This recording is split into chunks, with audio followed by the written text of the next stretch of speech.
It's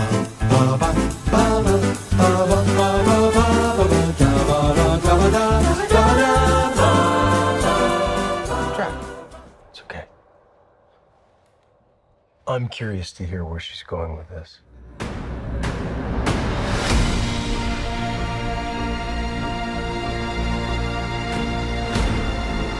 I need you to listen to me. They're lying about everything.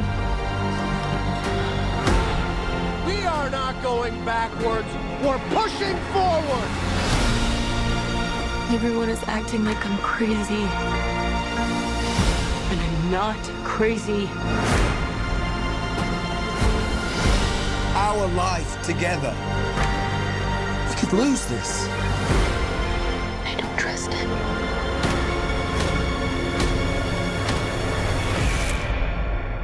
And I don't want to be here anymore.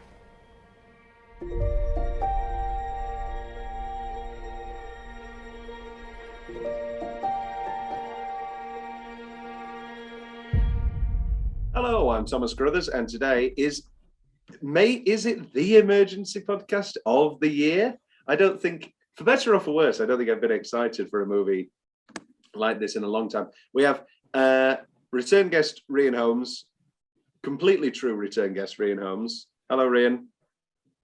Hello, how are you? Oh, perfectly average. It's 8 o'clock here. It's 8 o'clock here. I've already had my roast dinner. Oh, I miss And I'm having Merlot's out. It's We not mean Merlot. business. It's not a Merlot. Jesus Christ. I want It's to a kick Beaujolais. I want to kick you from the group right now. Jazz, you have recorded an episode of Bridesmaids, which will be coming out later, but this will be coming out before that. So this isn't actually your first, but it is your first. Hello, Jazz. Hi. And hello, Hannah, for your first, no matter what, your first podcast of all time. Yeah, it's for a good reason, because I've never wanted to talk to you before. She's been saving that gag. She's been saving that. Is that the reason you wanted to come on, to use that gag? Yeah. She's gonna go now. Yeah, that's my bedroom. I'm gonna go sleep.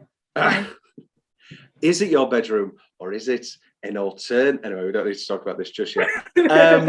This is full spoilers. This is full spoilers for Don't Worry, Darling, in every way, shape, or form. I'm not going to do the 10 minutes of bullshit of, oh, it's actually a really good thriller set in the 50s. Oh, we might be able to talk about things in 10 minutes, but for now, we'll just talk about, it's like, we're not doing that. Spoilers from this point on. Rian's here because Rian is my token. Token woman. I think it's because she feels guilty as a friend, and she's just like, okay, yeah, we'll do that podcast, Tom. Okay, sure. Yeah, sure. That sounds good. No, you need to have someone to balance you out and occasionally play devil's advocate. Which is ironic because I love the film Devil's Advocate. Jazz is here for the very simple reason that, without a shadow of a doubt, she is my Harry Styles aficionado. Yeah. Yes. I like that title. I'll take that. I love Florence Pugh as well. Yes. So Rian also loves Harry Styles and loves Florence Pugh. Hannah, I know you love Florence Pugh. Yes, I do.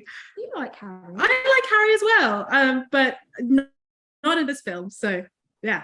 She has no qualms about ripping him to shreds, basically. Yeah. Card played early. Very vigorous fight in an Uber. We were sat in the Uber in the back. Our Uber driver was driving, and me and Hannah were just there, fully going at each other, being like, "I think it was okay." No, it was not. It actually got violent. It was our first big fight, so there's that.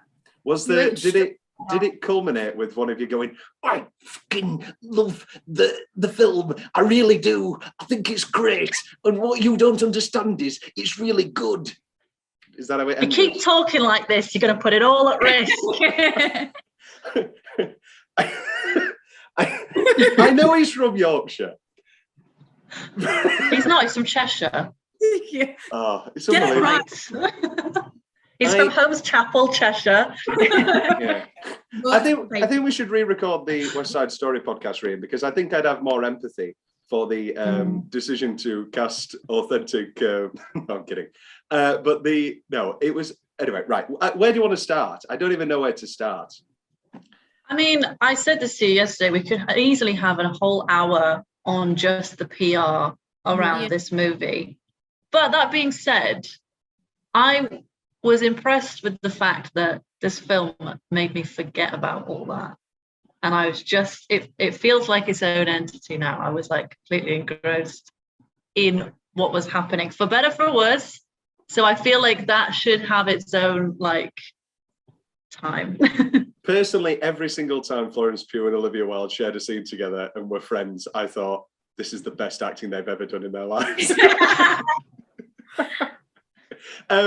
Let's start there then, because 3 years ago, or whatever it was, I think it was just before COVID, let's talk about Booksmart. I loved Booksmart. I thought Booksmart was great. I thought it was funny. I thought As it did was I, original. I thought yeah. it was wonderful.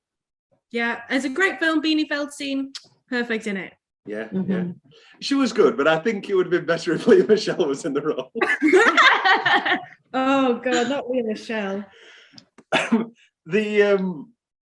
Yeah, I loved Booksmart. And so then, what are things that I love? Go around the room. What are things that I love? That you love, Yes. what that pertains to these set of films, or just in I general? mean, you can say in general, but what are things that I love in film?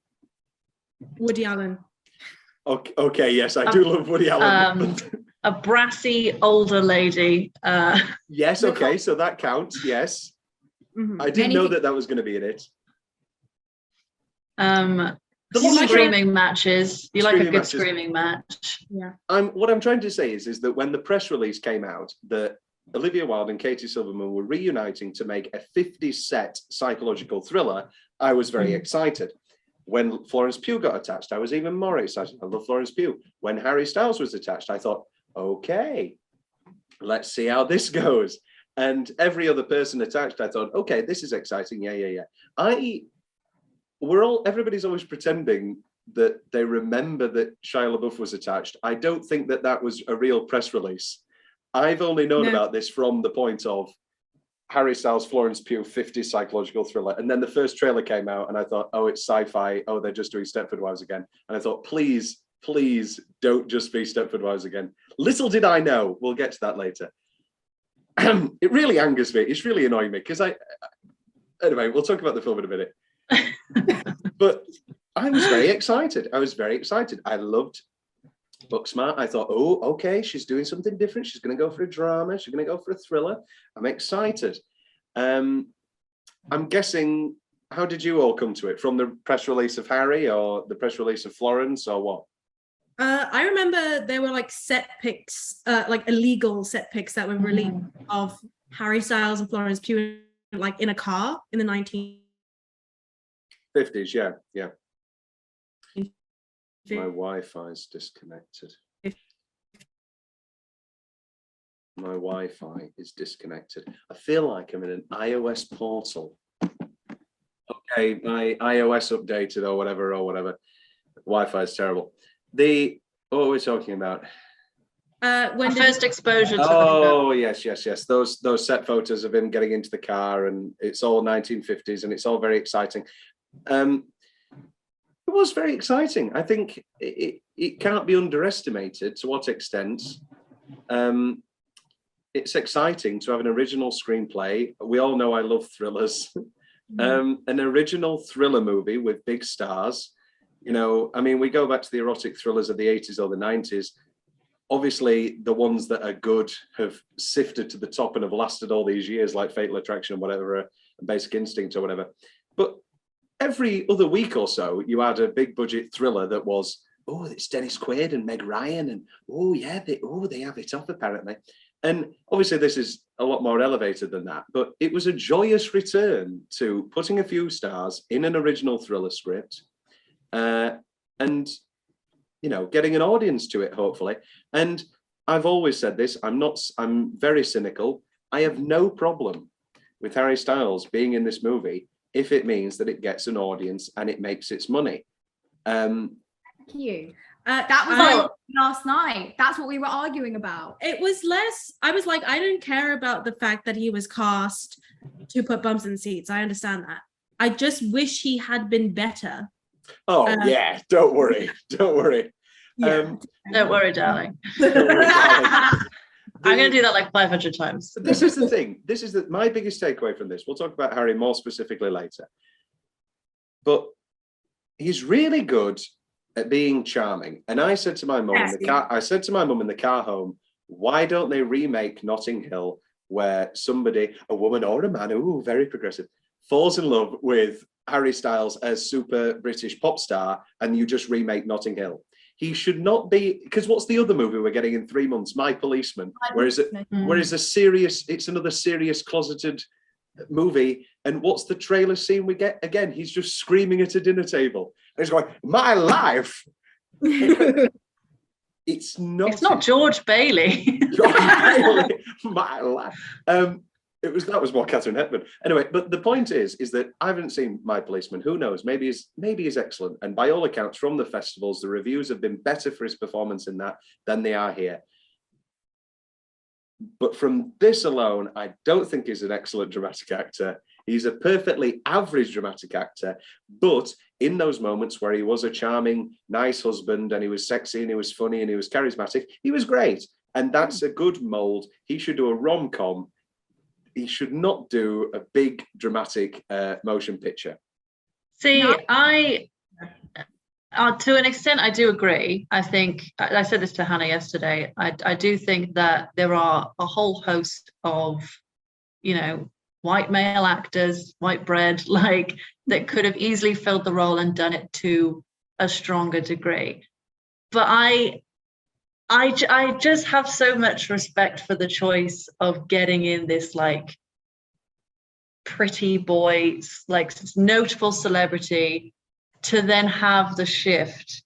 Because when I tell you, people in my cinema gasped when they saw the real Jack.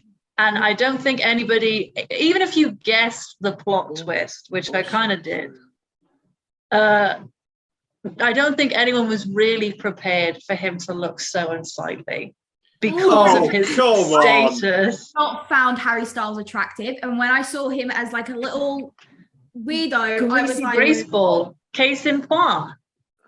And you can say that maybe having him on the whole project was not worth that payoff, but I found it very entertaining.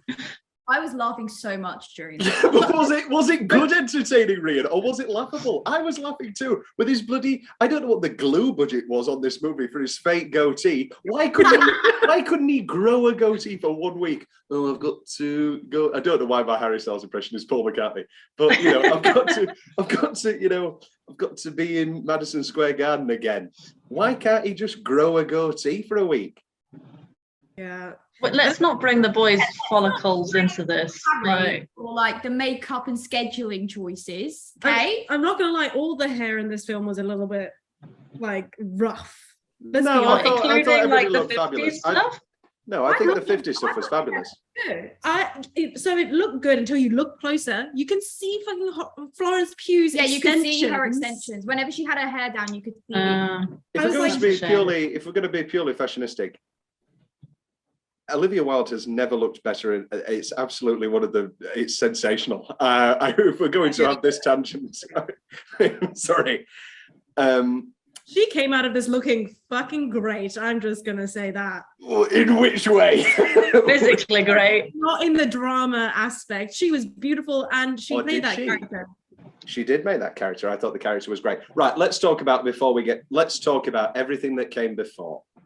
And then we'll talk about the film, because I think all of this drama was precedented on a coin flip of, is it going to be Titanic or is it going to be Waterworld? Or Mr. and Mrs. Smith, or any scandal you want to say, is all of this scandal going to be like Titanic, where everybody said it's going to be the worst film ever and then it's the best film ever? We were all wrong. Or is it going to be, I don't know, Waterworld, or even to the extent of Mr. and Mrs. Smith, which is a fine film, but never lived up to the scandal of Brangelina and him leaving Jennifer. Oh. For me, it certainly falls on the flip side of, no, this is actually a bad movie. This is the unsatisfying thing, is that I feel like there's still not a general consensus. No one can really come to a decision. Yeah, I'd agree. Mhm. Because like, is it bad? Yes. Yeah. Is it nice to look at? Yes. Yeah, the cinematography was so beautiful. I think that made up for a lot of the issues that it had. But beautiful So to an I think- extent, because it was I all. mean- I mean, we're all theatre people in this room, so we we are used to not taking things at face value and appreciating like stylistic visual choices, maybe over some of like the like granular story aspect. Do I think that there were holes in the plot and questions that didn't really feel Swiss resolved? cheese. Yeah. Mhm. But you could kind of almost overlook some of that in lieu of like the cinematic choice. It's like if you watch any time travel film, you know, if you start pulling at the thread, Oh, you forfeit your own enjoyment. I don't want to be we're mean. dealing with things that are beyond like our understanding anyway. It's simulation technology that's too like My problems out are with the there. simulation. I have problems with the simulation technology, but let's just cut the crap here. Name the best time travel movie. Back to the Future has great performances, a perfect script, humor and drama, and great sequences, and great music, and great direction. I do not need to list the litany of great 60s thrillers or whatever, or films that have that beautiful cinematic thing going for it, that also have everything else going for it. I think we're lucky. We all wanted this to be good, and so we're looking to give it credit. I had a fine time. I think the first 20 minutes is really solid. I would love to have just watched a sad marriage drama and a fun 60s movie. I thought the first 20 minutes was great. Was it just every single 50s, 60s song you've ever heard and loads of sexy people doing loads of parties? Did a song last more than a minute and a half? No. Was it great? Sure. It was fun. And these are sexy people, and it's fun, and it's great, and they're having cocktails. And sure, Nick Kroll's there screaming at a baby, doing his exact coach voice. I couldn't believe. Anyway. Nick Kroll gets not just supporting actor, best actor in this category. By default. But can we stop giving this movie any credit unwarranted? I'm sorry, we've only spent like 2 minutes on it. You're only telling me to stop giving it credit. Because I'm you're here saying, for a reason. Because you're saying there's going to be an looks echo great. chamber of shit talk without me. This whole thing's going to collapse. Because you're saying, yeah, this whole thing, you're sounding just like Margaret. Our lives together. Sorry, I'm in a public place. I shouldn't. I think that I was saying this to Jazz yesterday. It was fine, but it was something that the Stepford Wives and the Matrix have done Thank better. you. It was just the Stepford Wives. Can we, right? I'll do the timeline thing in a minute. I don't want to sound patronizing and sound like dickhead film Tom, which I know that everybody thinks I am. I know. I understand. I understand. You are. It's true. I will not listen to somebody say that this is original and read these tweets. And I don't know why I'm on Twitter, but it is exactly the same film as The Stepford Wives. I'm sorry, it is exactly the same film as The Stepford Wives, but it has a post-Me Too positive ending, which arguably is ineffective and defeats the point of what a post-Me Too movie should be. These incels and these violent incels do not want a nice Sims reality. Of course they do. But what they want is actually something a lot more horrifying, a lot more violent, and a lot more systemically oppressing. They don't want a nice cocktail here and there. Ooh, this is nice. And they've made a movie.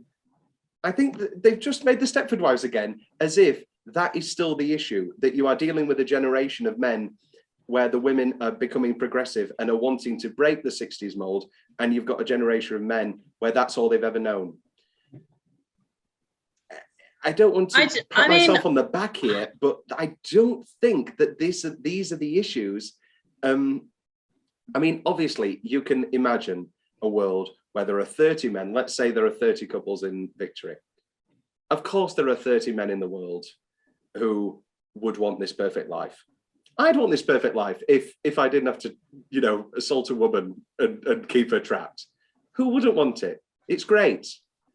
Well, there we go. You say people wouldn't want that, and then you say who wouldn't want it. Are these 30 men clever enough to maintain this ruse? No. Okay, well, that's a different question.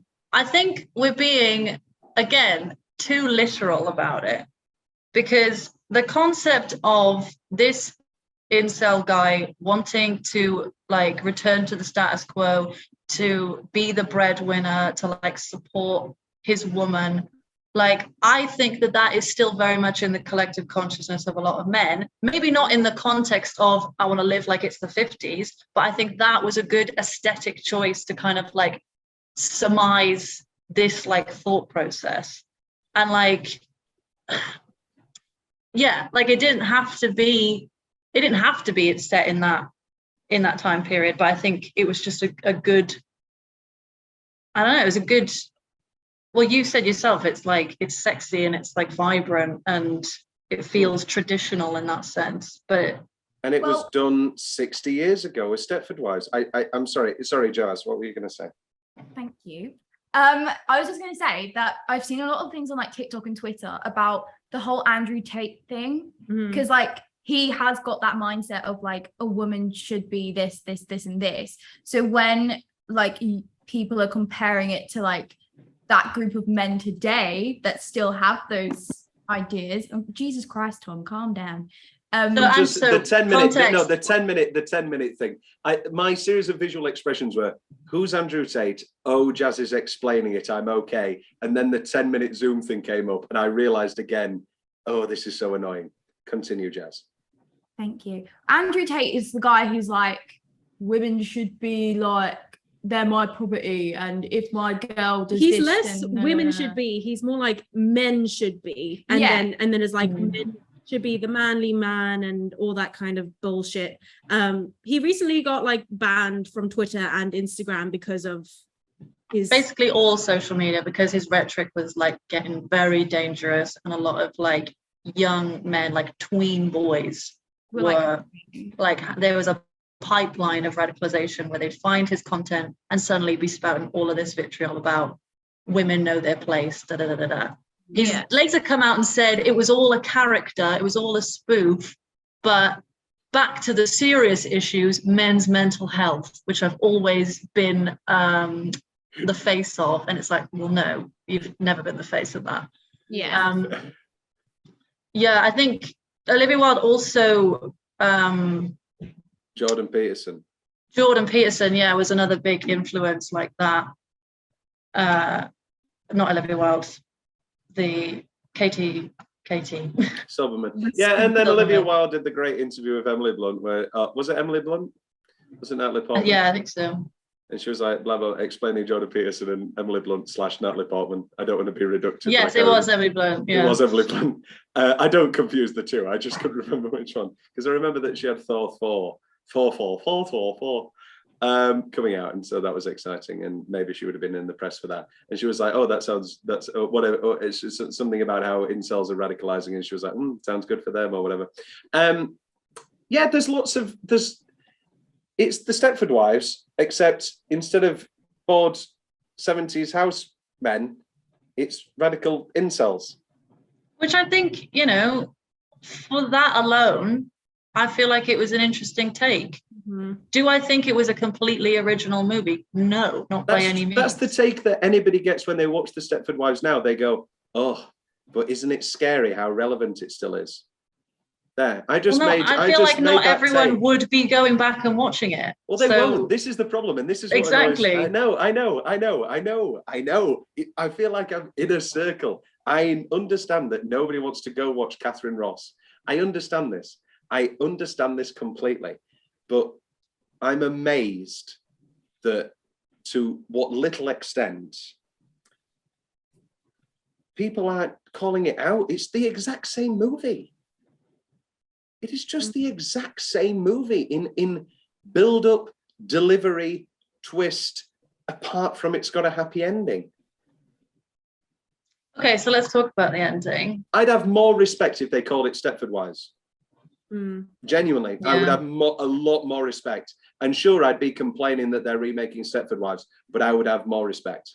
than masquerading this as an original thriller, which it's not. So do you think that if she had just stayed, you would have been even more annoyed because it stuck to the Stepford Wives ending? No, because Stepford Wives, it's not her choice. Yeah. Well, yeah, that's the other pinnacle difference, pivotal difference, is it focuses more on this illusion of female agency and like this illusion of like they are conscious, they are like, and then you've got the can of worms of like certain women in the simulation knowing that they're there. And I like that because it's like women being complicit in the system, etc., etc. I think it's a more nuanced kind of story than they're getting killed and replaced, because they're still there, they still have all of their thoughts, just not necessarily their memories of where they were before. Right. We can get more into this on a granular level. We can get more into this bit by bit, because I every time I think about it, I begin to dislike it more. At our core, I think we can all agree that the films are very, very similar. Mm-hmm. But they're the exact same movie. But the differences that are there, I still appreciate. Could they not be just done in a 45? Why not just call it Stepford Wives? Why not just call it Stepford Wives? You'd have the exact same crowd coming. Would you? Yeah, if you called it Stepford Wives, but it's still Harry Styles. Yeah. I was sat there with 50 teenage girls. Nobody else was in the cinema. It was me and 50 teenage girls, and they were all crying at the end when he comes and goes, "Don't leave me." And I heard a girl go, "Oh," I couldn't believe.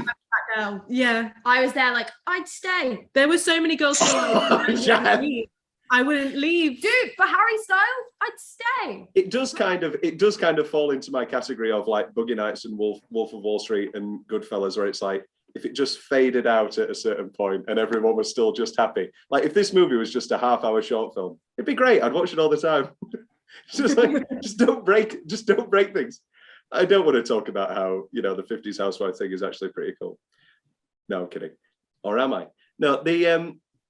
I mean, it's meant to look picturesque. It's meant great. to look idyllic, like for most of it, until you realize things are fucking up.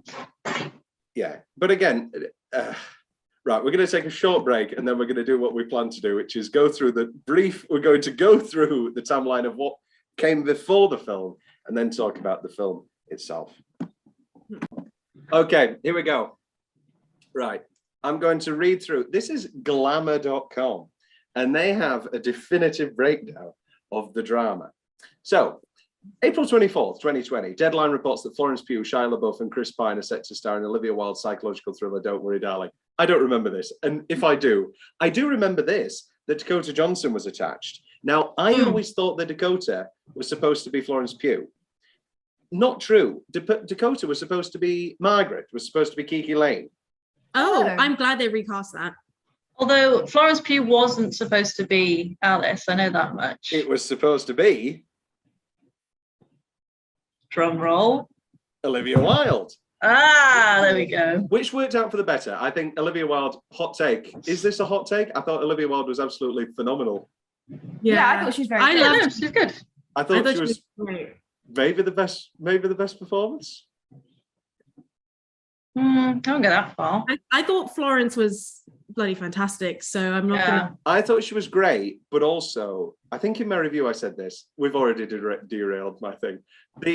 But I think the script does her no favors. I was saying this during the film. I think there were times, and I never want to say this, and I don't. Well, no, I do believe that's why I'm saying it. I thought there were points where Florence was bad, but it's not because she's bad. It's because it was like after that dinner scene where she was going from one emotion to another emotion to another emotion, and I don't think that she is bad. I think she's a phenomenal actress working. Do you mean after the dinner scene is in where it's just Jack and Alice, and she's like pleading him to go? That from that from the dinner scene, once Chris Pine went into the kitchen, we'll talk to that bit by bit. I thought, oh, when Chris Pine goes in the kitchen and he tells the truth, I thought, this is great. Oh, this is wonderful. Oh, this is actually a good movie. Oh, this is exciting. And then it just immediately falls apart. She suddenly starts spouting things. And then over the space of 5 minutes, he goes, I take it all back. I thought you had so much promise, but now you've done exactly what I told you. I don't really know what he expected from her when he says that. It's got a bad script, Ryan. I don't want to break this to you. Back to the timeline. Yeah. September 11th, 2020. It's announced that Harry Styles will replace LaBeouf in the feature film due to scheduling conflicts. We'll get back to that. Starts filming in October. November 2020. Fionn Wilde and Jason Sudeikis split after 7 years of being fiancé. 7 years being engaged. I don't want to. I mean, I know we all watched the 5-year engagement with Jason Segel. I was engaged for 21 years. So listen, yeah, it could happen to anyone. And they got married in the end, but 21 years. So that's a success story and a half. They got married, but did she secretly want to leave him for Harry Styles? I'm sure she did. She probably did. Yes, the children are the priority in the heart. Blah blah blah. No, I'm kidding. Olivia Wilde posts a picture saying the future is female ejaculation. That's a t-shirt that she's wearing. Wonderful. Yeah, sure, it's great. But can you imagine if I rock up to directing a play or whatever and go, the future is men getting hard? Anyway, it doesn't matter. We don't need to break that down. Let's just be honest here. It's weird. We can break down the sex scenes in a minute because there's a lot to talk about. Anyway, December the 11th. LaBeouf, the relentless abuse, the abuse allegations come out against LaBeouf, and it suddenly becomes very apparent. Oh wait, he wasn't dropped for scheduling conflicts. He was dropped because of this. December the 24th, they then release a statement again, now saying that LaBeouf was dropped from the film because of poor behaviour and that his style clashed with the cast and crew. This is from Wilde herself. This becomes important. He is not an easy guy to work with, adding that LaBeouf was off-putting. The report also noted this huge thing where she said that she has a zero assholes policy. We'll get back to this later. I saw a very funny tweet, which was, where were you people when JFK was killed? Talking about all the people investigating the Don't Worry Darling stuff. Honestly, they would have solved it. They would have solved it. I'm close to solving it, so calm down. I'm nearly there. Save it for another pod. So then, January the 4th, 2021, Wilde and Styles attend a wedding as a couple. It's his manager, I believe, and this becomes famous. I'll say this now, we'll break the timeline. What comes out later, I think it was last week, comes out, is that Olivia Wilde during that week said, everybody please shield, because this is a COVID production. Everybody please shield. Of course. Be careful. Don't spend this week off doing anything crazy. Please shield. And then that's the week the wedding photos come out of her and Harry becoming famous. April 27th, the process of delivering custody papers happens during her giving a presentation, her being Olivia Wilde, a presentation on Don't Worry Darling, and she blames it all on him, says that it was an intentional attack, and says that that's the reason she left the marriage. I don't want to be a Jason Sudeikis stan. I think that's bullshit.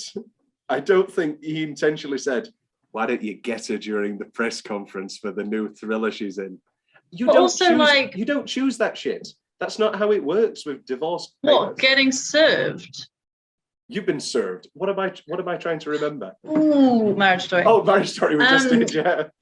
That's not how it works. You don't say. I feel like you do have control over when the papers do get served. Like, that's so random for it to happen during a conference. No, they serve it and then they hire a surveyor. I don't think that's what they're called. But, I know it wasn't him physically giving the papers to her. I know it wasn't Jason Sudeikis wearing a moustache. Well, that wouldn't work anymore because Ted Lasso wears a moustache. Yeah. But no, that still feels very suspicious. I wouldn't I wouldn't jump on the Sudeikis bandwagon so swiftly. Well, they'd need to get like the address to do the serving. So like, Yeah, even the address, he would know about it. Yeah.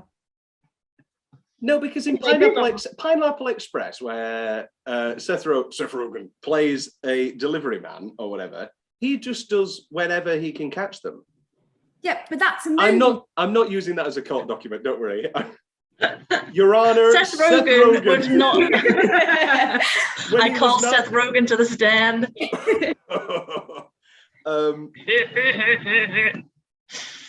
That's it. Very bad, Seth Rogen. July 21st, 2022. Olivia Wilde loves Florence. Watching this woman work was such a fucking thrill. Cannot wait to show you more. August 7th, Wilde reveals some of the mood boards she created. Why is this in here? Mood board. August 7th, Olivia Wilde shows her Pinterest. It's got 11th, Harry Styles' nudes on it. Just like, this is my vision for Jack. August 11th, 2022.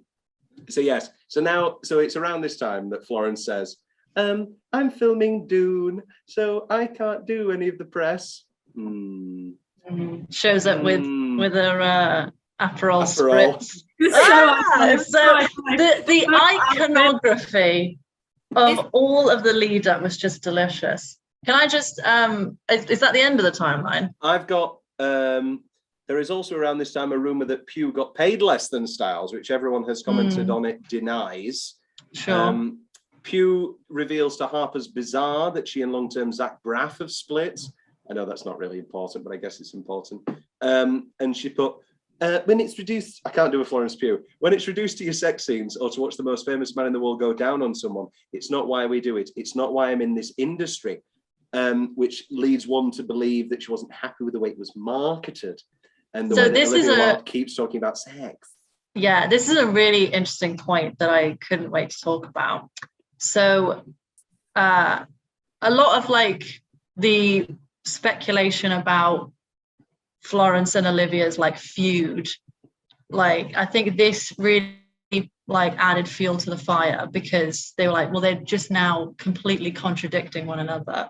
Because Olivia came out and said, I really stand by this choice to have like the cunnilingus scene, like it's all about female pleasure, female agency. Putting aside the fact that in the film, it's not about that at all. No.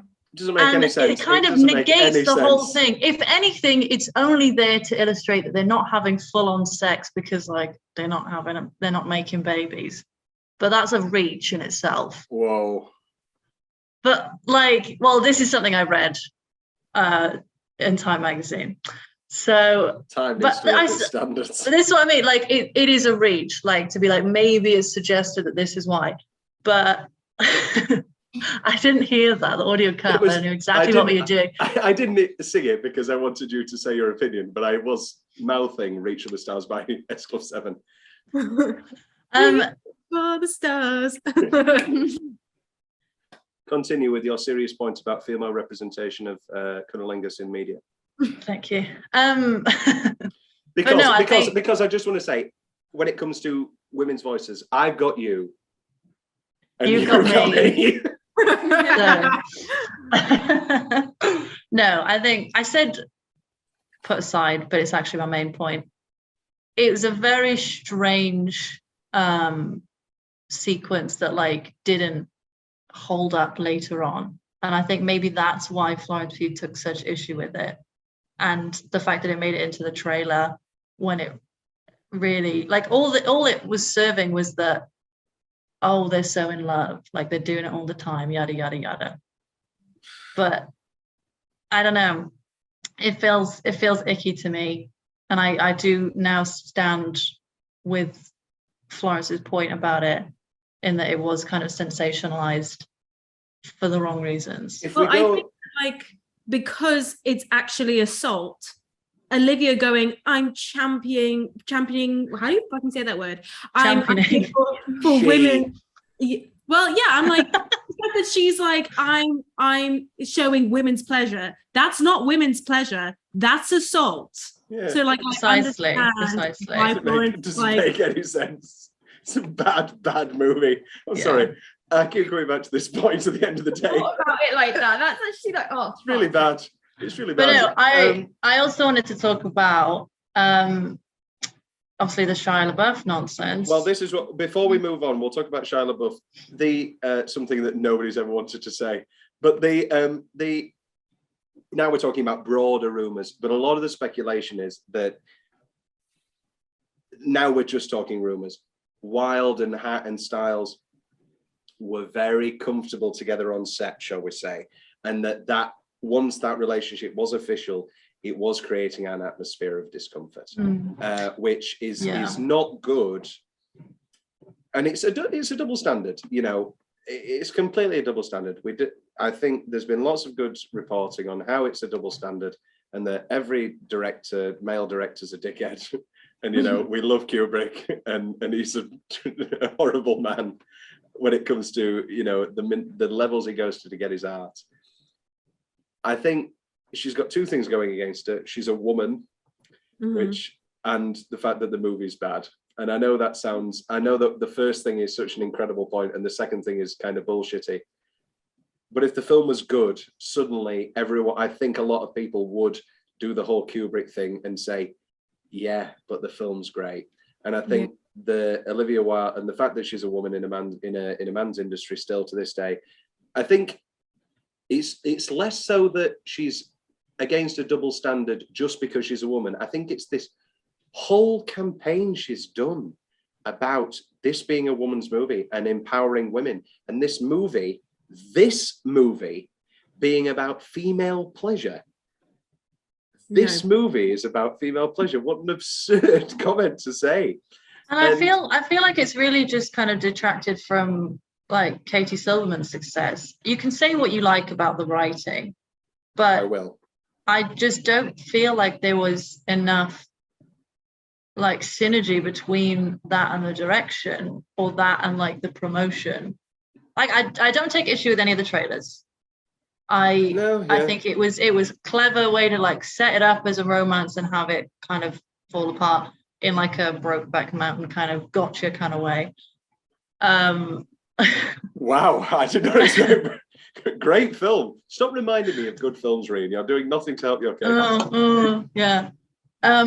But no, yeah, I think all of the things that were said about it in terms of like it's about it's one for the women, and like it's Florence's film as the woman. And it's like, well, I feel like that's a given. Like you didn't need to praise Harry Styles for taking a back seat and letting this be her movie. It was always going to be her movie because she's the protagonist. And like, what was Harry going to do? Overshadow the whole thing?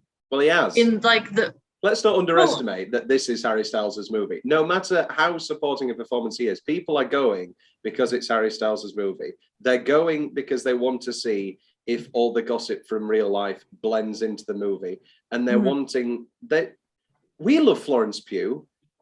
I could show my mum a picture of Emily Blunt, and no, she'd know who Emily Blunt is. Anyway, I could show my mum a picture of Emma Corrin, Emma Mackey, and Florence Pugh, and odds are she wouldn't know. And Shia LaBeouf, and she may point at Shia LaBeouf.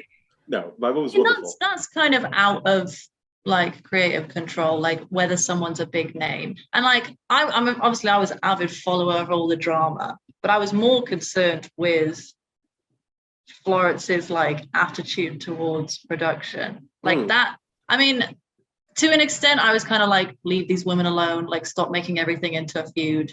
Like they're just two creatives that might not like each other anymore. But also, you know, you get sucked into stuff like that. But even then, I was more concerned with like their kind of interpersonal stuff rather than anything that Harry was doing. That the Harry drama was never a thing for me. It was never like a hot, scandalous affair. She left Jason Sudeikis. It had clearly been an unfortunately unhappy marriage for a while, and she ends up with Harry Styles. We know he likes an older woman who knows what she's doing, and you know all that sort of thing. And you know, I'm happy for them, good for them. And she keeps doing this press tour about how none of the men, you know, nobody's talking to the men. But what's Chris Pine done? what can they ask Chris Pine about? And yeah, I agree with your quote in the review. I think that he was like drastically underused. Yeah, all of the Yeah. side characters were underused. Like Everybody. Nick was in there for like 2 seconds. What? I know. we haven't even That's talked a about. tragedy. I want to get through this gossip and actually talk about the film being bad. I'm sorry, Rian. Let's talk about Shia LaBeouf. This is where I actually kind of turned on the whole Wild thing. Was how it became very, very clear to me that, and I'll just speak as myself. I don't want to talk in broad strokes because this might be bullshit. It became very clear to my personal opinion that she was framing the Shia LaBeouf firing as not what it was, which was a thing of creative differences. And instead, again, this empower of women thing and the fact that it was because of the FKA Twigs allegations, which came out after. I don't want to bring up Woody, but it's like everybody turning on Woody, even though these allegations, whether you believe them or not, have been a matter of public record since 1993. And then suddenly, come 2019 or whatever it was, everybody suddenly says, no, I regret working with him now. No, you didn't. These things have been, think, you know. I do think she was covering her back, and like it's disappointing, but like as I listened to the audio clip that was released, where she was essentially like trying to negotiate him returning to set and like mentioning her being like an obstacle somehow, and like maybe we can all talk it out and figure this out. That was incredibly damning. And I know you have to uphold a certain level of professionalism as a director, as like the facilitator on set, but asking him to come back. She didn't want him gone. She didn't want him gone because of the abuse. It's so very clear to me. It's not because he was an asshole. You know, it's not an asshole. It's not because he was an abusing dickhead. It's because she wanted him in the movie. You know, and it's not like the FKA Twig stuff is the first Shia LaBeouf allegations we've ever heard. There have been allegations for years. He got thrown out of Cabaret or whatever because he was screaming at Alan Cumming. You know, on Broadway. It's not like this is the first we've ever heard.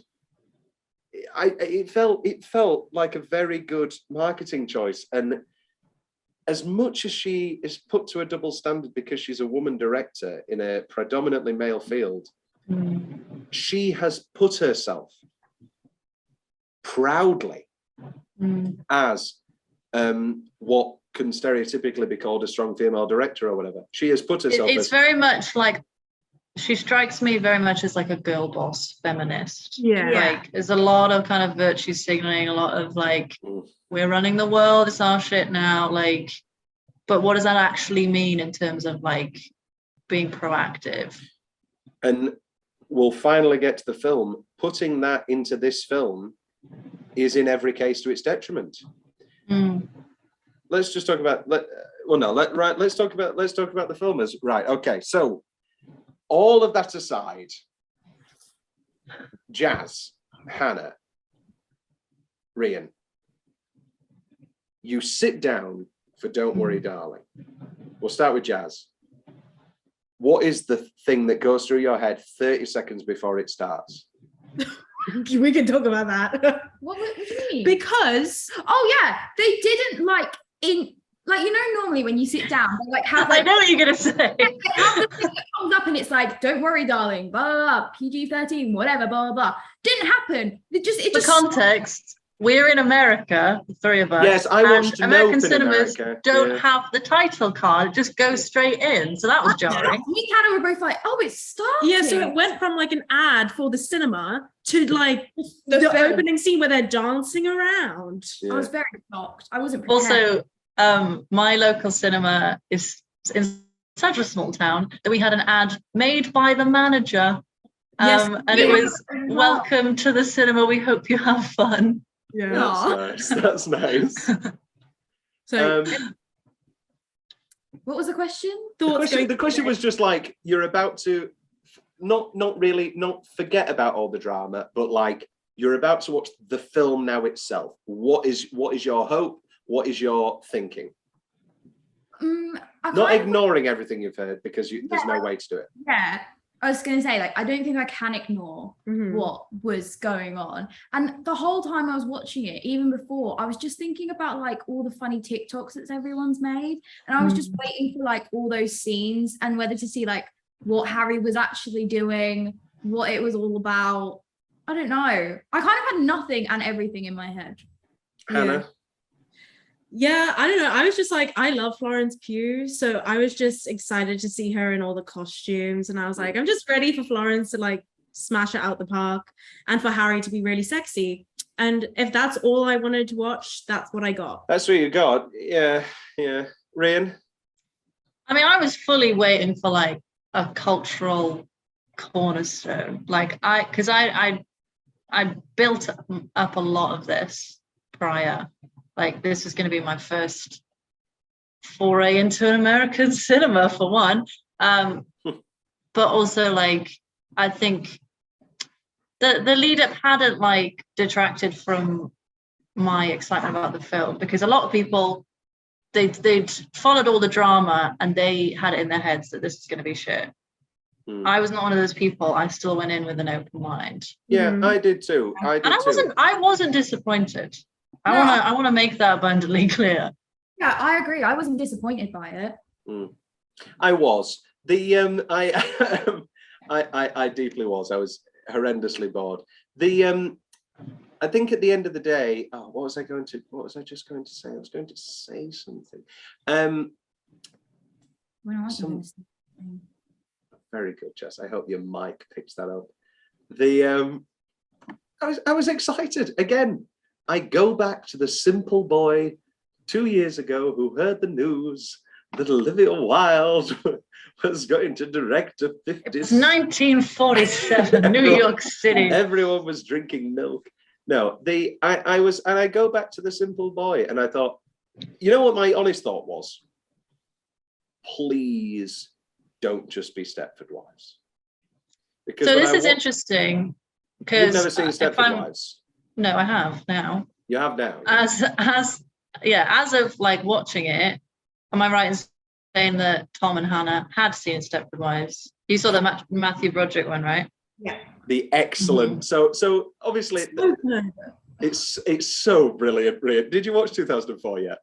No, I watched the 70s one. Great film. So after watching Don't Worry Darling, so I'm beginning to understand like how annoying like this is. the validity of like the criticism, but then I also don't have any personal attachments to Stepford Wives. Yeah, I agree with it being its own film. Like, yeah, Stepford Wives is an excellent 70s film from the Ira Levin novel. Really great film, slick thriller. Jordan Peele frequently said he wanted to, when he Get Out was just Stepford Wives, but he was going through that the black lens, and people have started calling Don't Worry Darling Get Out for white women, which doesn't make any sense because that's just Stepford Wives. And then in 2004 there's the hilarious sort of modernized comedy version of Stepford Wives, which is apparently very maligned, Hannah. I found this out. I read a load of reviews. Everybody hates it from the original. I love it. I know, it's wonderful, it's camp, it's fabulous. Glenn Close. This is the thing. You don't know this yet, Ryan, but anyway, I guess it's a spoiler. The twist of 2004 Stepford Wives is that it's all Glenn Close's doing, who's Christopher Walken, let's call him Frank's wife. Frank's Christopher Walken. And it's all Glenn Close's doing because she's a not anti-feminist, well, I guess anti-feminist, who wants to, Hannah's giving me the nod of don't get cancelled, she is an anti-feminist, to bring things back to the 50s. And so that's a wonderful twist. And when Gemma Chan stabbed Chris Pine, I loved it. Oh, it's my turn now. I thought, are they sincerely going to do the Glenn Close twist that was done in a comedy movie in 2004 with sincerity? And they didn't. But they also didn't not. And that is exactly how Adam Driver says in Marriage Story. I didn't want to lose it, but I kind of did. It's like Schrodinger's Chan. Like, we don't know what her plans are. And like, we never see her again. Because it's awful. That is not a good thing. Don't phrase that, Rian, like it's a good thing. Oh, it's a really No, good thing. I'm not phrasing it like it's a good thing. I have criticisms of the film, but I'm not saying that it's a bad film. Can I just say, did anyone else feel like they left out half the movie?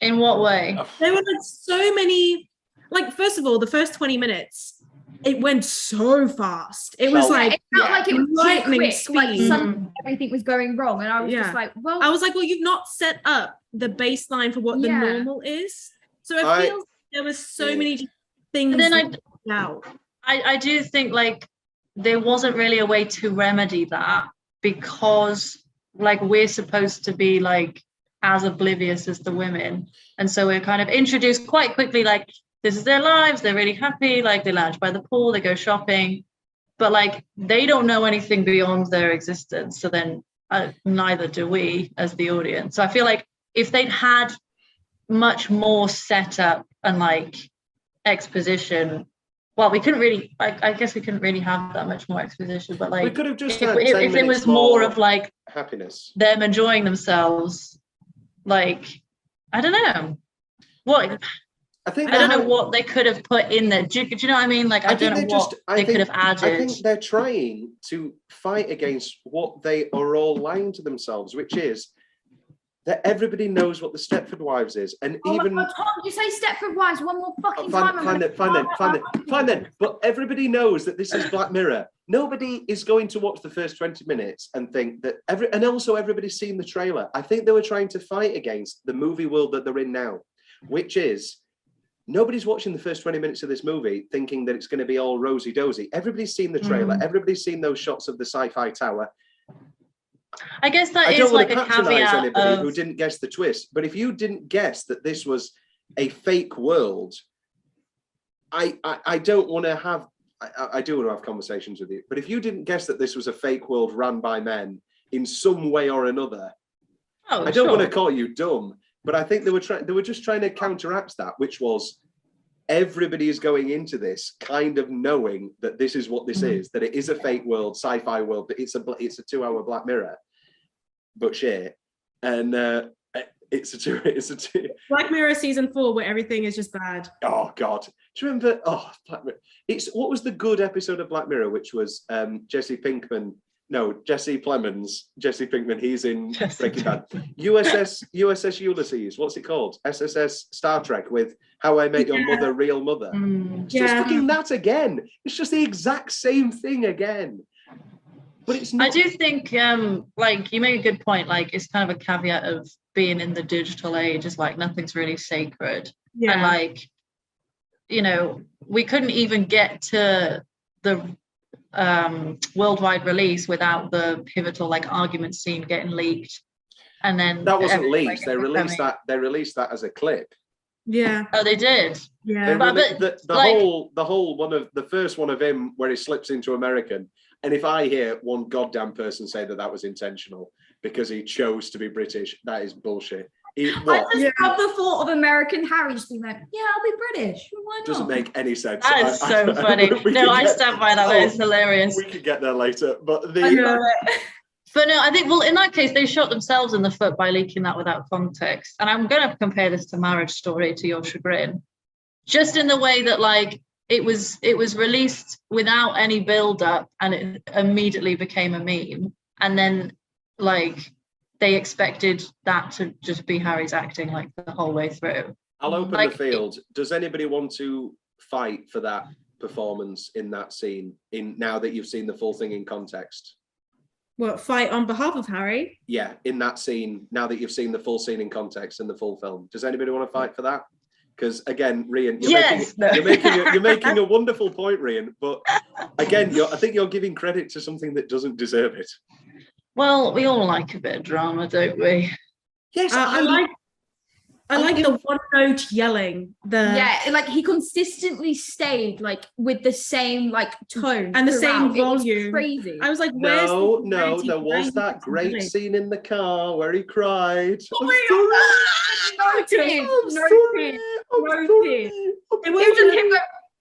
was him covering his face. Hilarious. Yeah. But again, I think like so Right. Do I think that he's a stellar actor? No. But I also think he's like, because everyone's like, well, that's Harry Styles.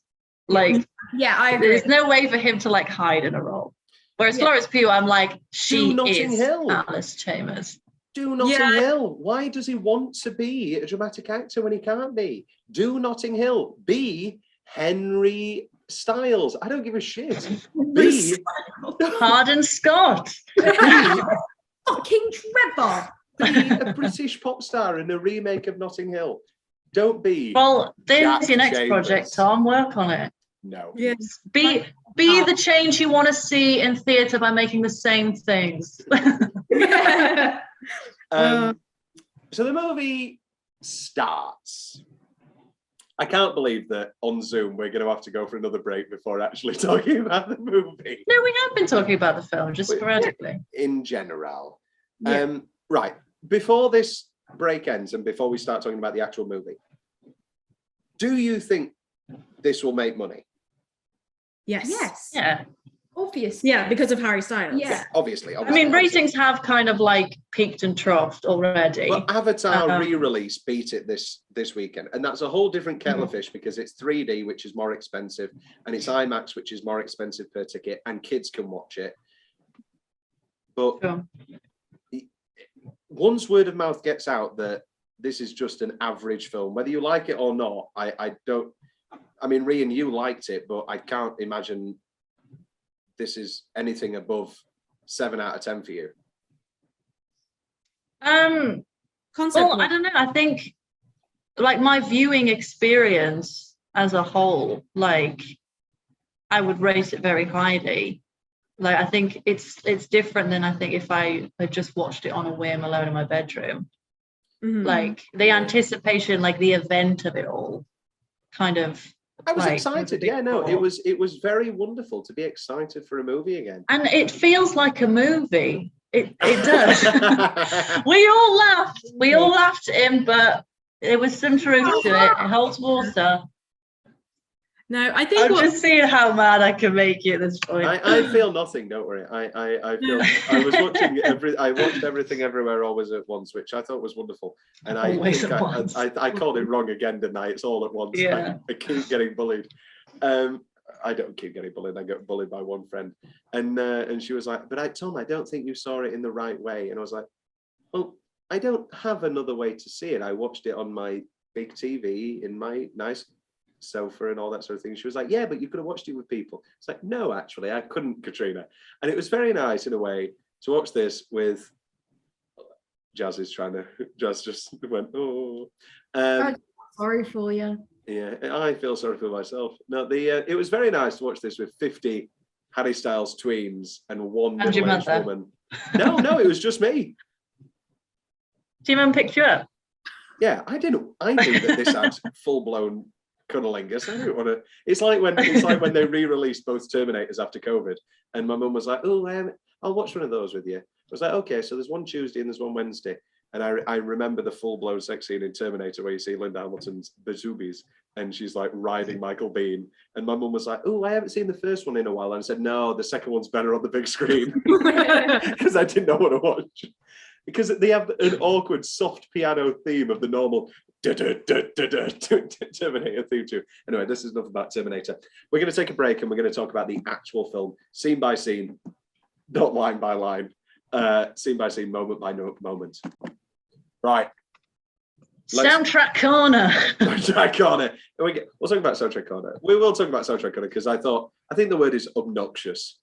And again, it's intentionally obnoxious because it's all the. Let's talk about songs now. Then why not? Why the hell not? What came first? Was the thing that cracks Alice always a song, or was that a thing that came about when Harry came on? Oh, I see what you mean. This is a question that me and Asa had. It was not made clear. Like, at what point do her memories like come back? Yeah, maybe but it's a bad film. The memories came back whenever the plot needed them to. Have a conversation about plot without you go, "'cause the bad film." But it's true. The songs, the effect, the flashbacks that needed to come back happened whenever the plot needed them to. Well, then we don't have a show. If you're just gonna answer every question with because it's a bad film. I didn't. I just explained why it's a bad film. Okay, moving on before we have a own argument.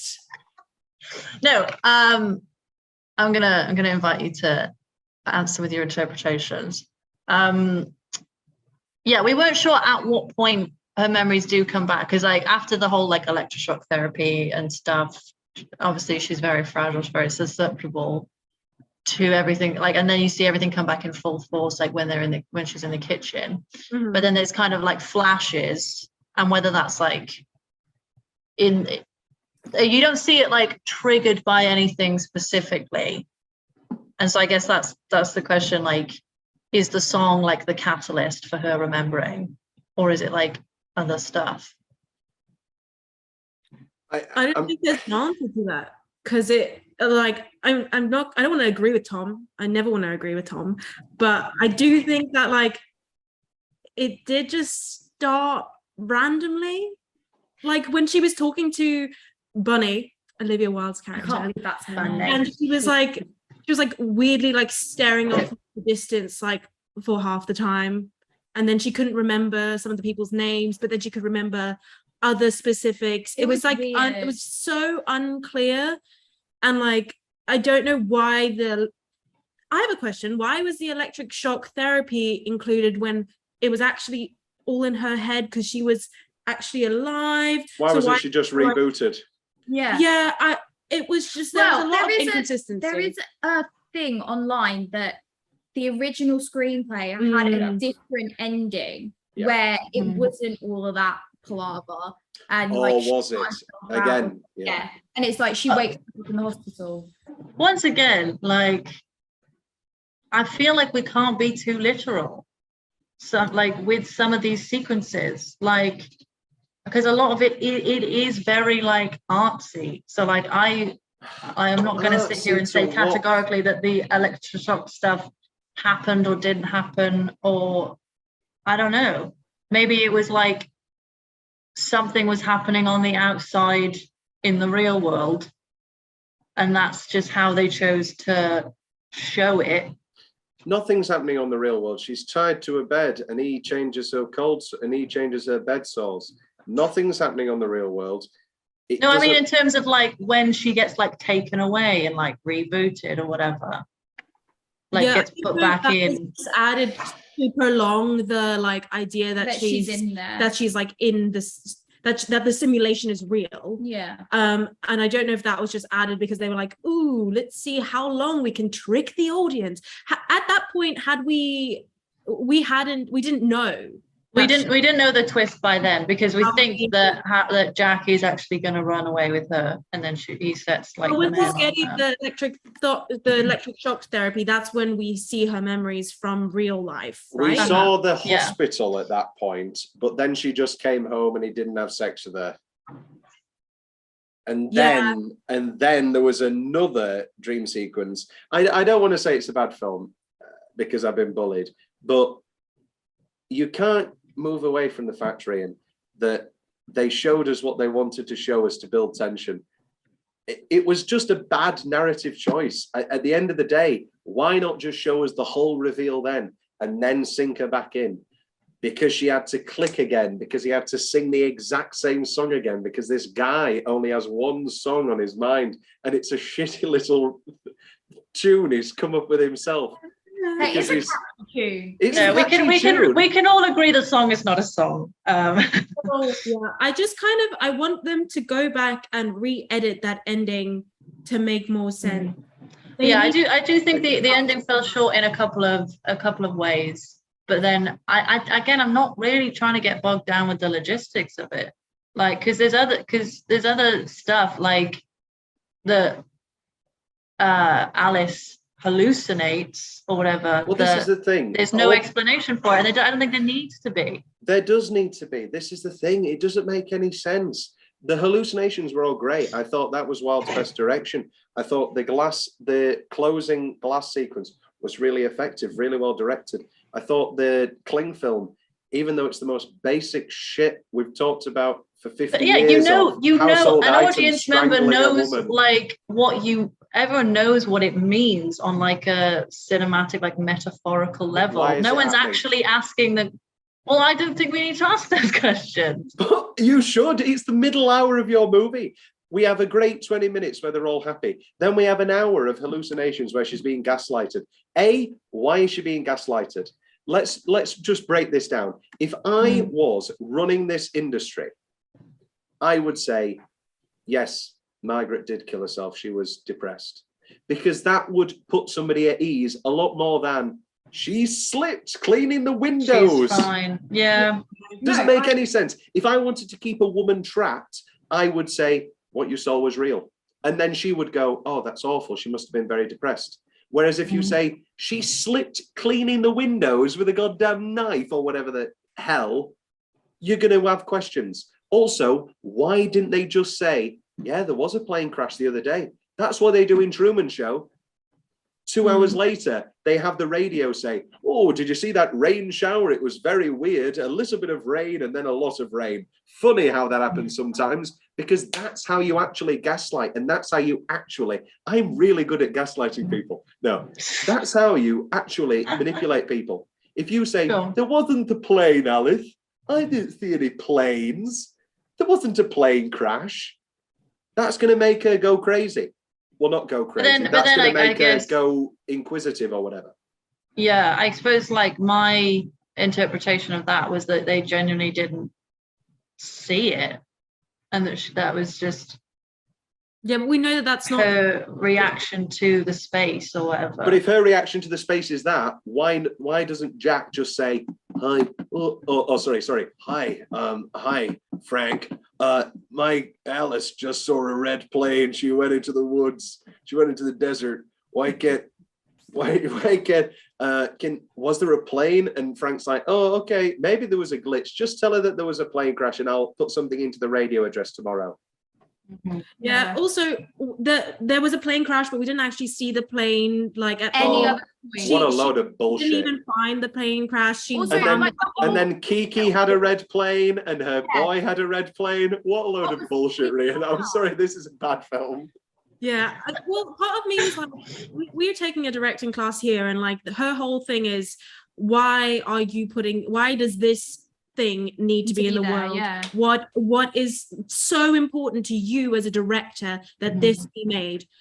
I don't know why this was made, which is what. And they tried at the end. They tried to make it it's the women rising up, and like all the women start to realize. Oh my god! And then how did they realize?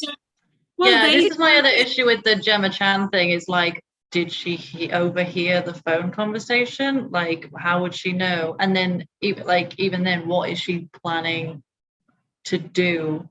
Yeah, it's my turn. This is like the most. Right, let's go through the film. Alice and Jack Chambers are a young, happy couple in the 1950s. Let's stop there. Did anybody actually think this was the 1950s? I don't want to patronize anybody if you thought it was real. Well, they had an electric freaking thing. Their little hob. What, a stove? Yeah, it wasn't a gas hob. It was electric. So straight away I was like, well, that's not right. And I didn't think from the beginning. I actually didn't pick up on that. I'm very observant. Oh, good on you. No, there was a point in the action where I went, they're going to cut to the modern day. Yeah. Did I know that from the very beginning? Probably not. You know what really took me out of it was like the constant use of saying fuck. I was like, thank you, Hannah. Thank you so much. Well, I was like, I'm sure they said it in the 50s, but like, why is she saying fuck and babe every second sentence? Yeah, babe, I love you, baby. I love you, baby. And they're all playing these fucking games. I know none of you have ever watched Mad Men. You're never going to listen to a recommendation I ever say unless I force you to do it on a podcast. But come season 6 of Mad Men, like up until that point, there's like one fuck a season. And it's like, whoa. It's like the most incredible thing in the world. And then in season 6, there's like a young hip kid who keeps saying fuck. And John Hamm is just like, why are you saying fuck? Everybody's saying fuck and everybody's saying baby and all this shit. Yeah, I did notice that. But then like, I mean, it it's consistent with the twist because it's like, well, But they it's- wouldn't know how to talk like they were in the 50s. It's consistent with the twist, but not consistent if you genuinely believe that people are falling for your twist. And also, we go back to the same things we've talked about forever with all these like progressive stuff. Kiki Lane's there, are black families in your town, and nobody's going to comment on it. And like interracial relationships. interracial Gemma Chan. It doesn't make any sense. And you've got interracial kids. It doesn't. If you are believing. But then this is marketed as a utopia. Yeah. That's So the only like thing, I just wish with a gay couple to like it was so like 2004, separate. like 2004 Exactly. Stepford Wives. I just wanted it to be 2004 Stepford Wives. I wanted it to be Roger Bart getting straightened out. Roger Barton. What a great film. Sorry, Rian, as you were, defend this wonderful film. I've actually forgotten what I was going to say. You were going to say something about how it does make sense that there are black Oh no, people I there. was just saying I was on board with the with those castings because I was like, okay, this is a society that they've created that they want to be like better in whatever way that makes sense to the viewer. We did talk about it was kind of a tired trope of like killing off the first black character. Well, yeah, because it's like you said, a tied trope of king, like, and it was also like she was the one that was crazy and going mental, and she happened to be black. I felt like it was a bit harmful. But then, Rian, you said that it was like another layer of repression. So if you look at it from that point of view. Yeah, and like in terms of how women would have actually been treated, well, in the 50s and now, like there's that long-running thing of like women of color not being believed in like a medical and like environment and things like that. So I think it was pertinent to like the wider world, but I also think like it's a shame we didn't get to see more of her. And also as the actress. Just at the end of the day, does Frank, Frank, Chris Pine's character and all that sort of thing, he's completely sexist, completely misogynist, but he's completely racially fine. He's completely fine with this. He's the ultimate villain when it comes to social norms, but he's fine with letting a few interracial marriages in. Well, he's married to Gemma Chan. So. No, but that's what he's saying. He's got all these other issues with I suppose but I think that it was just a case of with things like Bridgerton being like, blind casting. Colorblind casting, It's Olivia Wilde not Olivia Wilde, but the like production team were like, oh, we need to have like a diverse cast, and they just picked and chose. And they were like just using that as like a look, it's really like a diverse cast, and it's when it's, I think it was just done as a stunt, really. But then again, I don't think. Go on, Reid. I was going to say, like, I agree with Jazz, but then I don't think it was to the point where it detracted from like the story making sense. No, yeah. I think you can be this kind of like fascisty incel guy and like still allow women of other races into your simulation. Because I mean, if you want to take a hop, skip, and a jump, you could make the argument that maybe he's like fetishizing them. I was literally about to say, I was like, maybe he's one of those people who like prefers like certain races of girlfriends or whatever. But then at the end of the day, like they're not in there. Yeah. At the end of the day, though, they're not his wives. So like it kind of doesn't make. Oh yeah, I suppose Put dialogue in there saying, we're going forward. Look at my hot Asian wife, Gemma Chan. Don't actually have that line, but have something in there. Have something in there. I don't know. Yeah, I do think they could have fleshed out Chris Pine more. And I really wanted to see what his real world persona was. Yes, I wanted to meet rather than just hearing him. Was he going to be a really schlubby guy? Was it, like obviously real life Harry had a goatee and didn't wash his hair. So I wanted Chris jump scare, hot man, like the epitome of man, so that Harry's looking at him like, oh my god, I want to be him. I want to join him, because why would you want to join some greasy ball, like gross man? I think that's true. Maybe the idea is he is like a Andrew Tate type, like not like the image that would come to mind when you think of an incel, but more like the Chad like also image. not just make more sense that I don't want to be harmful, whatever. Cast an ugly person as Harry Styles' real life person and cast sexy Harry Styles as Harry Styles. Doesn't that make so much more sense? I want to be Harry Styles. I mean, yes and no, because our main issue with Harry Styles being in the movie is that he can't hold up like the really like high points of drama, and he would need to be his sexy Harry Styles person to do that. Because we get what, 5 minutes of gross Harry screen time, which he was perfectly capable of doing. Except for the American accent, which is a bit tragic. Oh, Jesus. But again, he wasn't doing it for long enough so that it was an issue for me. Yeah, no, it was an issue. I just had so many qualms with the end. Let's get through the good stuff. So it opens up. Everybody's fabulous. Everybody's having a great time. Nick Kroll's screaming at a pregnant baby.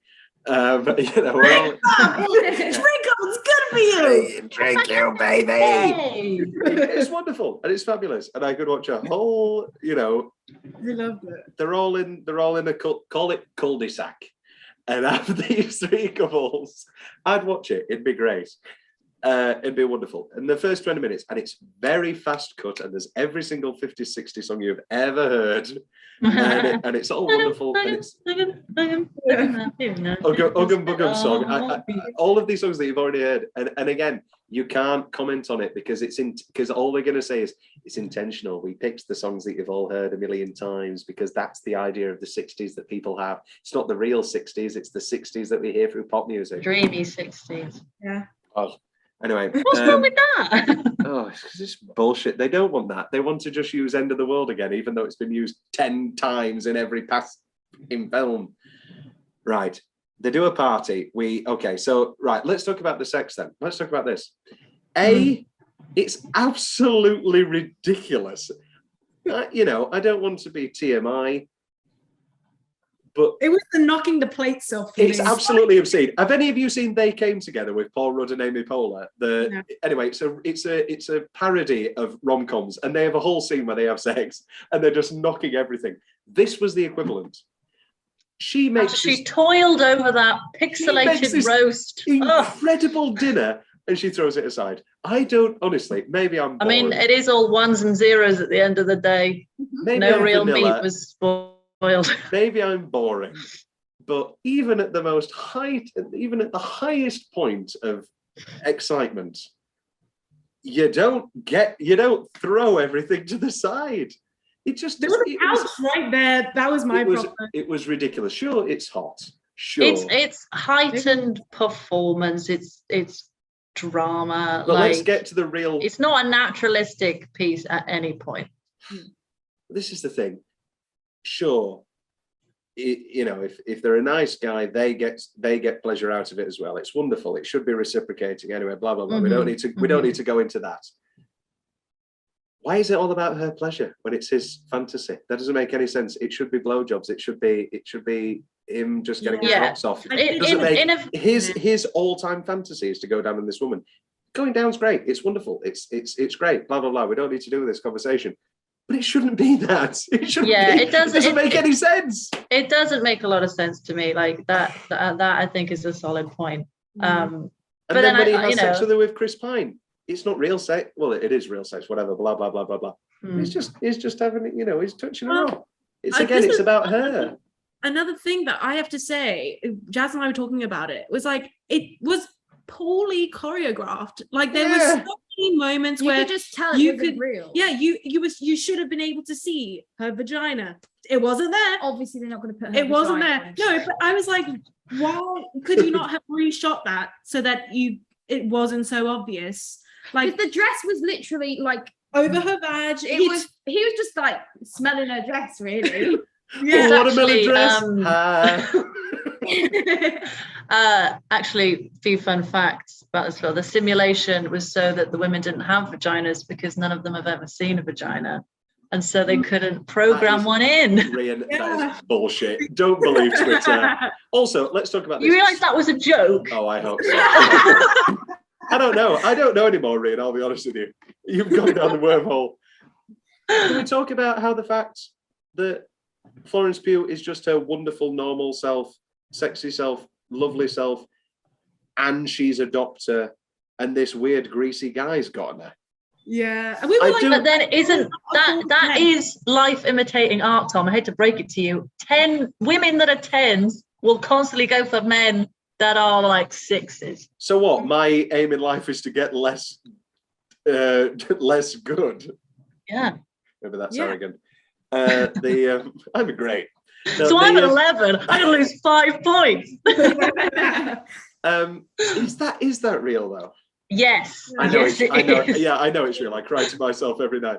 What's the song about? What's the song from Carrie? Man was born. I was born. Love was for the pretty girls. Mm-hmm. No, yeah, keep going. It's all right. It's fine. No, that felt very, very true to me.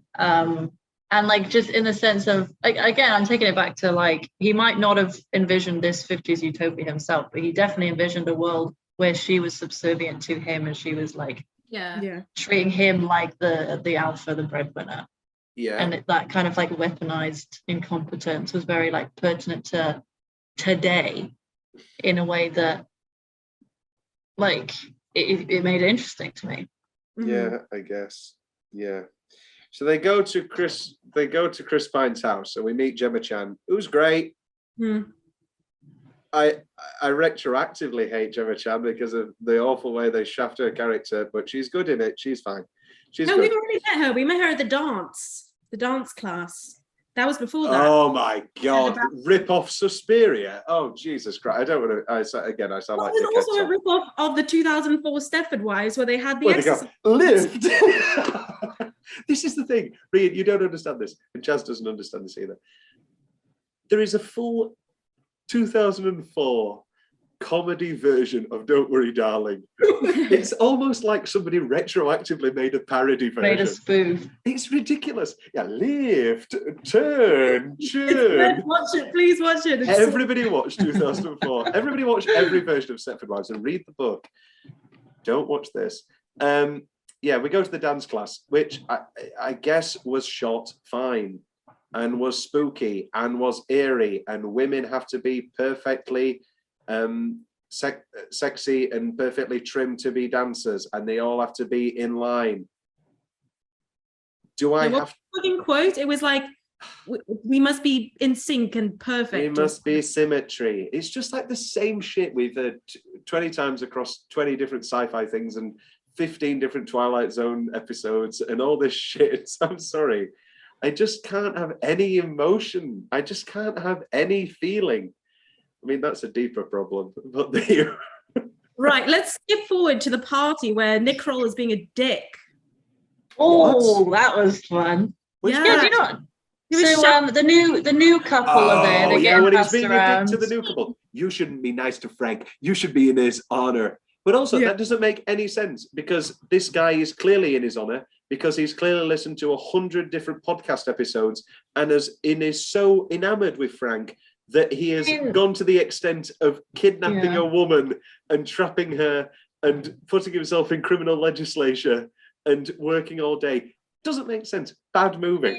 Nick Kroll, like, he could just be a pick-me. Like, well, can I ask that whole like being promoted thing? Because Nick Kroll had been promoted, right? Like that was what like was the point? a level above. What the fuck does that mean? We never know. Do you get a nicer house? Because they don't. He doesn't get a house. Same house. Yeah. It doesn't make any. Like Nick Kroll's character doesn't get upgraded because I thought he did. No, that was the opening at the party. It's like it's got the same ring. Yeah. Yeah, well, Harry, what's his name? All he did was get a ring. Jack Chambers. Jack Chambers, when he gets his ring, his house just does a doesn't little change. dance. He just does a goddamn dance. Oh, it's so stupid. I don't understand why. It's a bad movie, Rian. Constant barrel turn. Yeah. God. And then Chris Pine. But look how much fun dance. we're all having. Look how much fun we're all having because of the movie. I do want to make this point, Rian, genuinely. It is very exciting to talk about a big, messy, big budget thriller with actors we like. Yeah. Yeah. That is fun. Yeah. That is nice. It's like, yeah, but this is the thing. I watched Ticket to Paradise the other day, and I gave that a 5 out of 10 review. And the whole time I was just like, yes, but it's nice that I'm watching it in the cinema and there's actors I like in it. This is how low we've gotten, that I am complimenting bad movies. Well, I feel like your main issue is that you feel like the market is oversaturated and that we're rehashing things that came before. And I'm not speaking from a place of having seen all these things that have overused these songs and these tropes and whatever. So, like, I enjoyed it because, I mean, I watched Stepford Wives after the fact, and I could draw all the similarities. 30 seconds on Stepford Wives. What did you think? Great film. Right. You didn't think that Catherine Ross was excellent? No, it's actually fine. You didn't think that Catherine Ross in that scene where she talks to the feminist therapist was like 10 times better than any fucking scene with Florence Pugh and Bunny? I thought it was fine, but again, like I'm more interested in like the visuals and the like the performances. And there was no better visual than the final montage in the supermarket of Stepford Wives. One of the most haunting, it was interesting. incredible. Like, yeah, it was. It like I didn't dislike that. Anyway, do you see why it's annoying now? Let's go back to Don't Worry, Darling. Don't Worry, Darling, I guess. Okay. So yeah, they go to the first party where Nick Kroll's being a dick, which doesn't make any sense to this guy. I see loads of Twitter about how maybe the lady, the nice looking girl who's boyfriends with the guy, who's married to the guy, maybe she's a fake woman because they say is the relationship pre-existing? What do you mean? Like, people are saying, is she a fake woman entirely, or has he kidnapped a random woman? Because the way in the programming of was the relationship pre-existing? Well, yeah, the way I interpreted that was like, you know, they're all real women, but you know, you might have acquired them through sinister means. Yeah, because we see there's that shot of like Florence Pugh's feet and her legs. Yeah. Like, where she's being like dragged away. I read that as when she broke out the first time. Oh, potentially. Because it was an off-the-cuff thing, so he had to hit her over the head with a cup. Like the first time, I'm guessing, I don't want to give Jack too much credit because he's clearly an ass. But maybe guessing, he like waited for her to fall asleep or something. Yeah. The first time he'll have syringed her, drugged her, done something, and actually done. But the second time when she tried to break out will have been, I'll get her a cup, which is great foreshadowing because then when she kills him, she uses the glass. Really clever film. One morning while riding the trolley across town, Alice witnesses a red biplane. Rian, you've got 30 seconds. Why was there a red biplane crash? So planes, the image of a plane is a symbol of civilization and the feats of technology before the digital age. Not before the 1950s. What do you mean? She knows what a plane is. She says, "Look at that plane." No, I know. I'm saying before. It's a symbol of the feats of technology before the digital age, so before the era they're actually in. It's like pioneer of like the man-made I cannot categorically say why it was there, who was in it, and who was actually privy to seeing it. And I'm not going to. Because you like the kid who dies in the desert or whatever. The kid who dies in the desert has a toy plane. He gets deleted from the server, which I think is quite funny. They're like, yeah, well, he's gone now. Sorry. Like, you can't get an abortion, but your kid can be deleted after it's born. Well, because the kids aren't real. Yeah, I know, exactly. But like, it's just. Oh, the kids! No, Alice, the kids aren't real. The kids aren't real. Alice, the kids aren't real. Yeah, I like how he made sure. Like, but is he lying about that? Like, no, because we learn about Florence. We learn about Olivia Wilde. I say learn about. Oh yeah. Was I really clever, or did everybody else guess that Olivia Wilde knew what was happening and was happy with it from an early point? That's when she was like, Alice, shut the fuck up. Yeah. The whole time she's like happy, the happiest of all the wives, and she like is looking, knowing. And I was like, well, she knows what it is, and she enjoys the whole 50s thing. This is Home I'm Darling by Laura Wade, another piece of media that does this exact same. Olivia Wilde just wanted to be Glenn Close. I think she wanted to steal the show. I think she gave herself the best part. I don't want to be. I think. But then I feel like she didn't steal the show. Like. Yeah, no, I don't stole the show. She was good. She was good. It was great. Yeah, but it wasn't like she didn't really capture my attention in the same way that like Florence did, you know?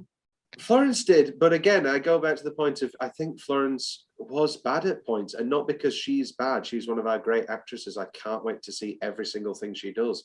But I think at times she was handed a script that even she couldn't deliver. Yeah. I said that when we were sat there. I went like, she's doing the best she can with a shit script. Yeah. She obviously has come out the best of all of this because her performance is great. She has handled with grace and elegance this whole scandal.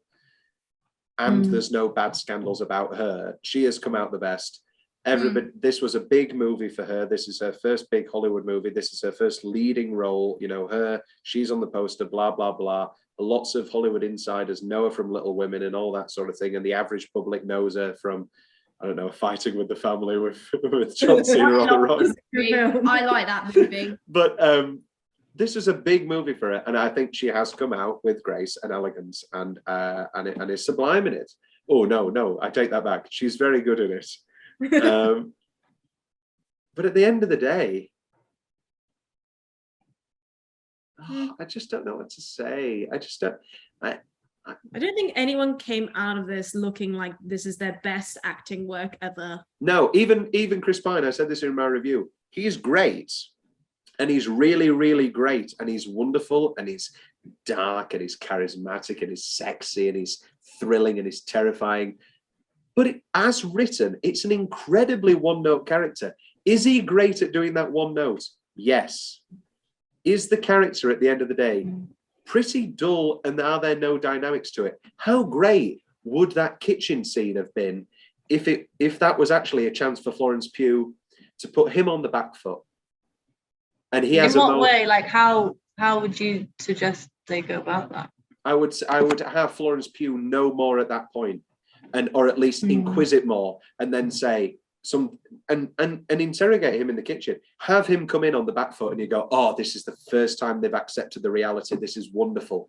And then Florence Pugh saying, I know about that she finds a door. I know about the door, and I know that there's something more to this. And then, well, that doesn't matter. I can get rid of the door. And even if it's just a flash of him realizing, oh shit, she's found the door. I never realized somebody could find the door. He always has the power. He always has the control. It's a very effective one note, and it's really great, and he's great at doing it, but it's one note, and there are no dimensions to anybody. And who has dimensions? Florence Pugh? Yes, she has dimensions, but what are her dimensions? I thought her best acting was probably that bathroom scene, when not before Olivia Wilde came in, when she was just breathing at the mirror, and I thought, oh, that's so wonderful, and she's trying to quash it down, and I thought it was really effective.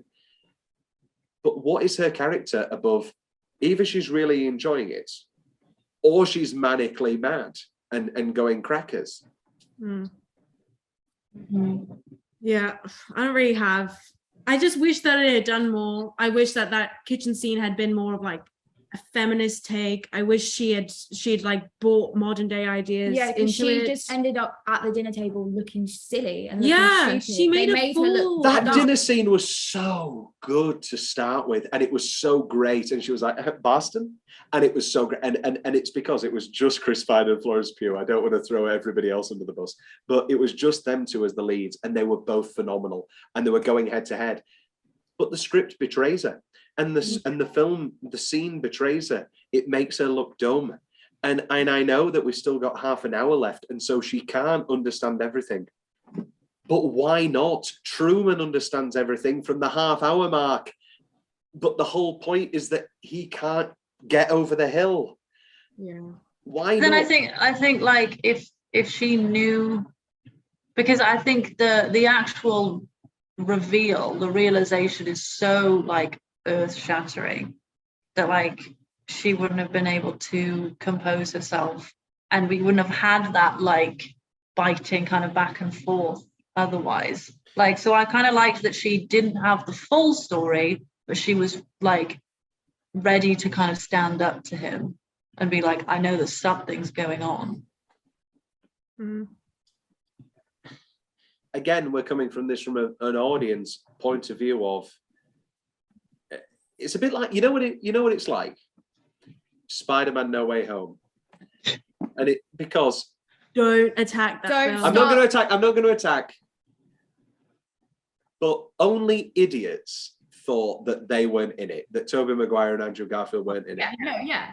So why not market it that way? Why not really put them in it and not have them just in awkward green screen scenes and have the final action scene be some bullshit green screen that they had to shoot on a warehouse because they didn't want any media slip to come out?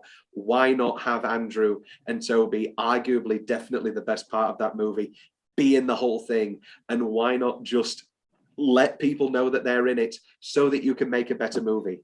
Why not do the twist at the half-hour mark, do a real psycho reveal? Because everybody knows the twist going in, unless you're a 10-year-old Harry Styles fan. And I know that sounds patronizing, and I know I sound like an arsehole. Nobody knows how much I sound like an arsehole more than me. But everybody knows that something's wrong, and everybody knows that there's a twist. So why not lean into it at the 20-minute mark and make it a Truman Show thing? Let us know from the off what's going on, like Cabin in the Woods or anything. I'm just comparing it to better films, and sometimes comparison is an empty form of criticism. We're going to take one last break, and we're going to try and conclude our discussion about this huge, for better or for worse, film. Okay, here we go. If we don't, thank you, Jazz. If we don't finish before this next Zoom break, that's it. There are no more Zoom breaks. I thought this was the conclusion. This is the conclusion. That's what I'm saying. Even if we have lots more to say, you have to make your own podcast. So we're going to go around now. I think I've brought to attention everything I want to say apart from one thing. So we're going to go around the table now and say the one thing that we haven't really discussed that we want to discuss. Okay, does everybody think they've got something? I'm going to start with Hannah. Now, this doesn't have to be yours. Don't start with you. This doesn't have to be yours, but I remember you saying earlier in the conversation that you weren't happy with the ending. Now, do you want to elaborate with that? Yes, I can elaborate with that. I have the original script ending for us to discuss in a moment, but for now, let's talk about the actual ending we got. Yeah. Her escaping, right? Yeah. That was so frustrating. Yeah, I think there was a lot of literally Jazz and I going, oh my God, go. Just go. Why are you waiting? Why are you standing there? Why are you looking at people? Audibly laughing at us because we were yelling at the screen for this bitch to fucking get in the car. Yeah, I was okay, why is she driving so slowly? Like, I'm just so confused about what's the speed of the cars. Why are the other two so much faster than her? Why Nick Kroll going way to try and stop her. While like fucking smashing him against the floor, which wasn't like moment. But why was she stood and watched as the guys in the red suits like climbed up after her? She wasn't running at full speed as well. She was doing a Tom Cruise run as well. Yeah. When she stopped to go look over, going, hello guys. Oh, you know what it felt like to me? Have you got a cool shot of all the red people running up the hill? Wonderful. Oh, have we got that, Olivia? Have you got that? Yes, Miss Flo, we're good. Okay, I'm going to start running again. Do you know what it felt like to me? Dream logic. You know when you're running away from like an attacker, like no, this isn't a defense. This isn't a defense. I'm just saying it felt like, you know, when you're like running away from like the attacker, but like your legs aren't working. And like, but her legs aren't I had working. this It's an iOS. She is herself. I had the. I'm not saying that is the actual logic of the movie. I'm gonna leave. Right, hold on. This is my point. So the whole time it was happening, I had that fucking Shia LaBeouf song stuck in my head. Shia LaBeouf, like while he was sprinting, I was like, I just wish they'd added that. But anyway, we get Can you imagine if she did? Oh. We're It would be a comedy, reclaiming and it would take the whole Rob opinion of the Cantor's film, song. yeah. But we had the weird mirror building that is stupid. Oh my But God. I think it's stupid. I don't get it. Can you imagine? Sorry, pause. Can you imagine every day all of these incels going up in their nice 50s suits and going, "Hi guys, hi Nick Kroll, how are you? Oh, I'm pretty good." Yeah, It doesn't make any sense. The whole, and that's the final shot of your movie. Oh no, sorry. No, that's not the final shot of the movie. Not the final shot. The final shot is an awkward montage of Scarlett Johansson of Florence Pugh doing the Scarlett Johansson marriage story. Scarlett Johansson actually played Alice in the end sequence. She was like, I can do it. It would have been better. Florence Pugh, the first thing, so she's broken out of this hell she's been in for years. And now the first thing she's going to do, I'm going to dance in my living room. It's the first thing that she did. Clearly, it's not chronological. It's not the Clearly, there's so much of a narrative gap in between. She would have had to wake up to Jack's dead body. Yeah, exactly. I thought that's what we were going to get. yeah. I thought we were going to get up in her. How does she get away with that murder? How does anything in this happen? No. How does anybody It's called a believe? cliffhanger, Tom. Piss In off. the original script, it's explained how she gets away with her being like, because he like fakes her death. There's divorce papers. It was just bad, and the weird like. Jazz very astute. She's got all the Easter eggs, like. And also, let's be honest, I just realised this right now. If they've got all the sexy random women doing the marketing and doing the striptease in the martini bowl, why on earth do you have to strap up your wife? Why can't you just type in, I want a 6 foot blonde who's sexy and is funny and is nice? I want Dita Von That's not just my Twitter. That's not just my Twitter. Okay. This is a very good point, because I did start to pull at the thread of like, why have you just got like men who drive the trolley in this universe? It's less that for like, me. I can believe there's a lot of NPCs that don't really have much explanation. But then I would liken it to like, well, why can't incels just like hire sex workers? Because they want these specific women to control. It's a computer. They have clearly programmed these, the martini girl to be like, I want, let's sexy stripper martini girl. I want Dita Von Teese. That's who was playing her. Who's Didi Von Teese?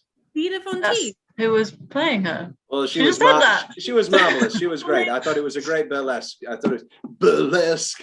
I'm actually embarrassed. You look wonderful. No, that's what I mean. I'm talking about the relationship to the NPCs in comparison to like the wives.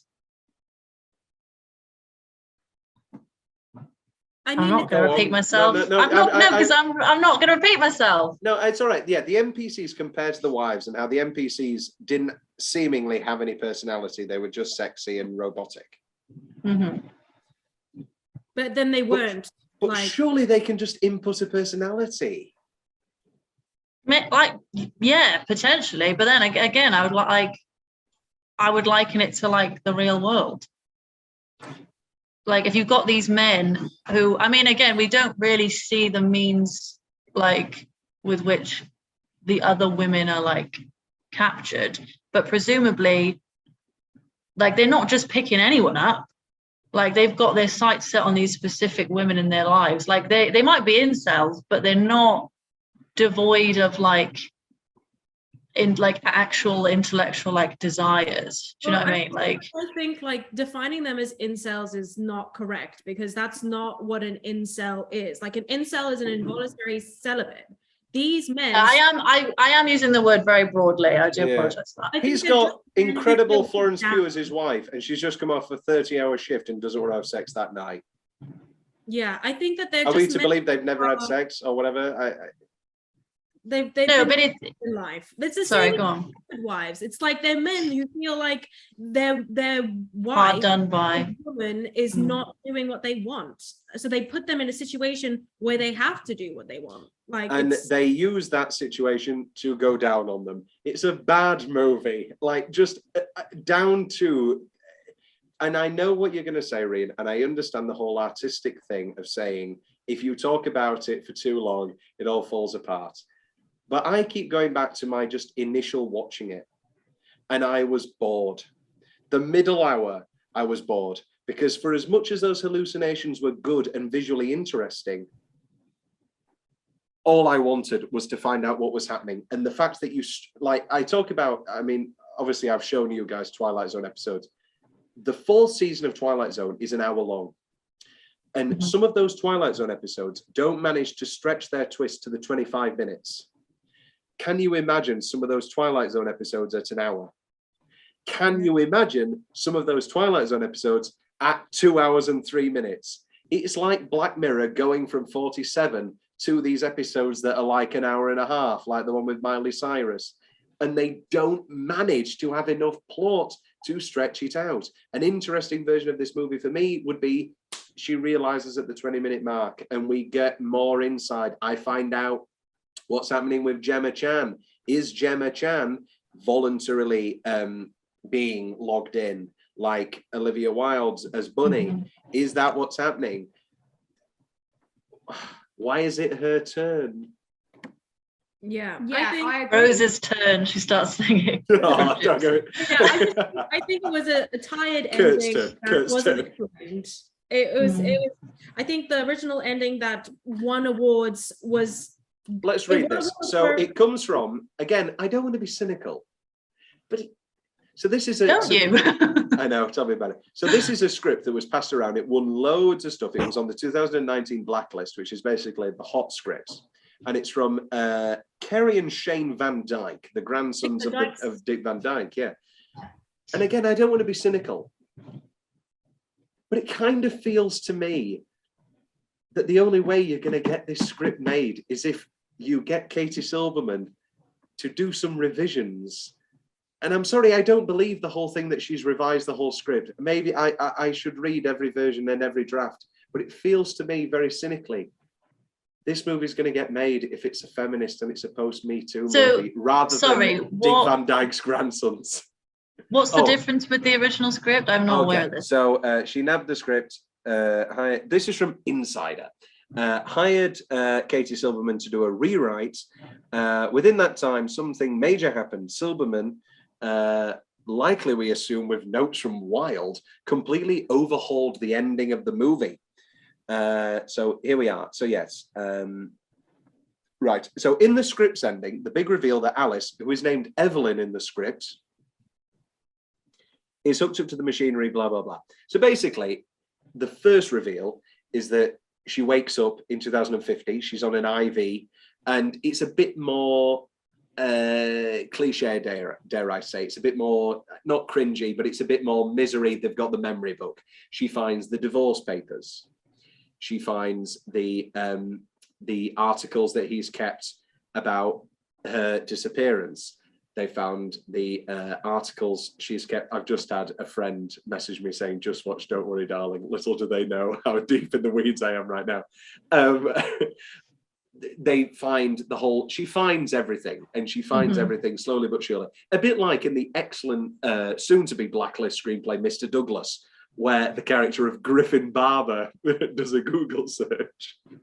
Anyway, so she gets Mr. Douglas, written by Thomas Carruthers. Yeah, I should elaborate. Yeah, maybe a better example of a psychotic man wanting to go back to old stereotypes. We're not doing that. Anyway, no, we're not doing that today. She gets him. This is from Insider.com. She gets in front of a futuristic computer. Again, this is 2050, so everything's in the future, not 2022, presumably. About a company called AltLife, in which a man can live in a cyberspace that resembles 1950s suburban America, where a world controlled by women no longer exists. So she finds all of these articles. Anyway, so she gets put back in. Jack's named Clifford in the script. But again, she's aware. and she's, she understands. So she undertakes the shock therapy, and then things go back to how they are. Then she knocks him out with a shovel. She pours scalding hot coffee on him. All of this happens, and basically it then ends with her getting to one of the exit portals. She goes out of the exit portal, and then she wakes up in their home in 2050, where they have a physical fight, and she stabs him with a knife. Then, the twist is she then wakes up in the 1950s again, where Bunny, named Betsy in the script, finds Jack dead and Alice unconscious next to him. And they wake up in a hospital in the 50s where she's told that it was all delusions, where she imagined a world where women were empowered, and that 2050, blah, blah, blah.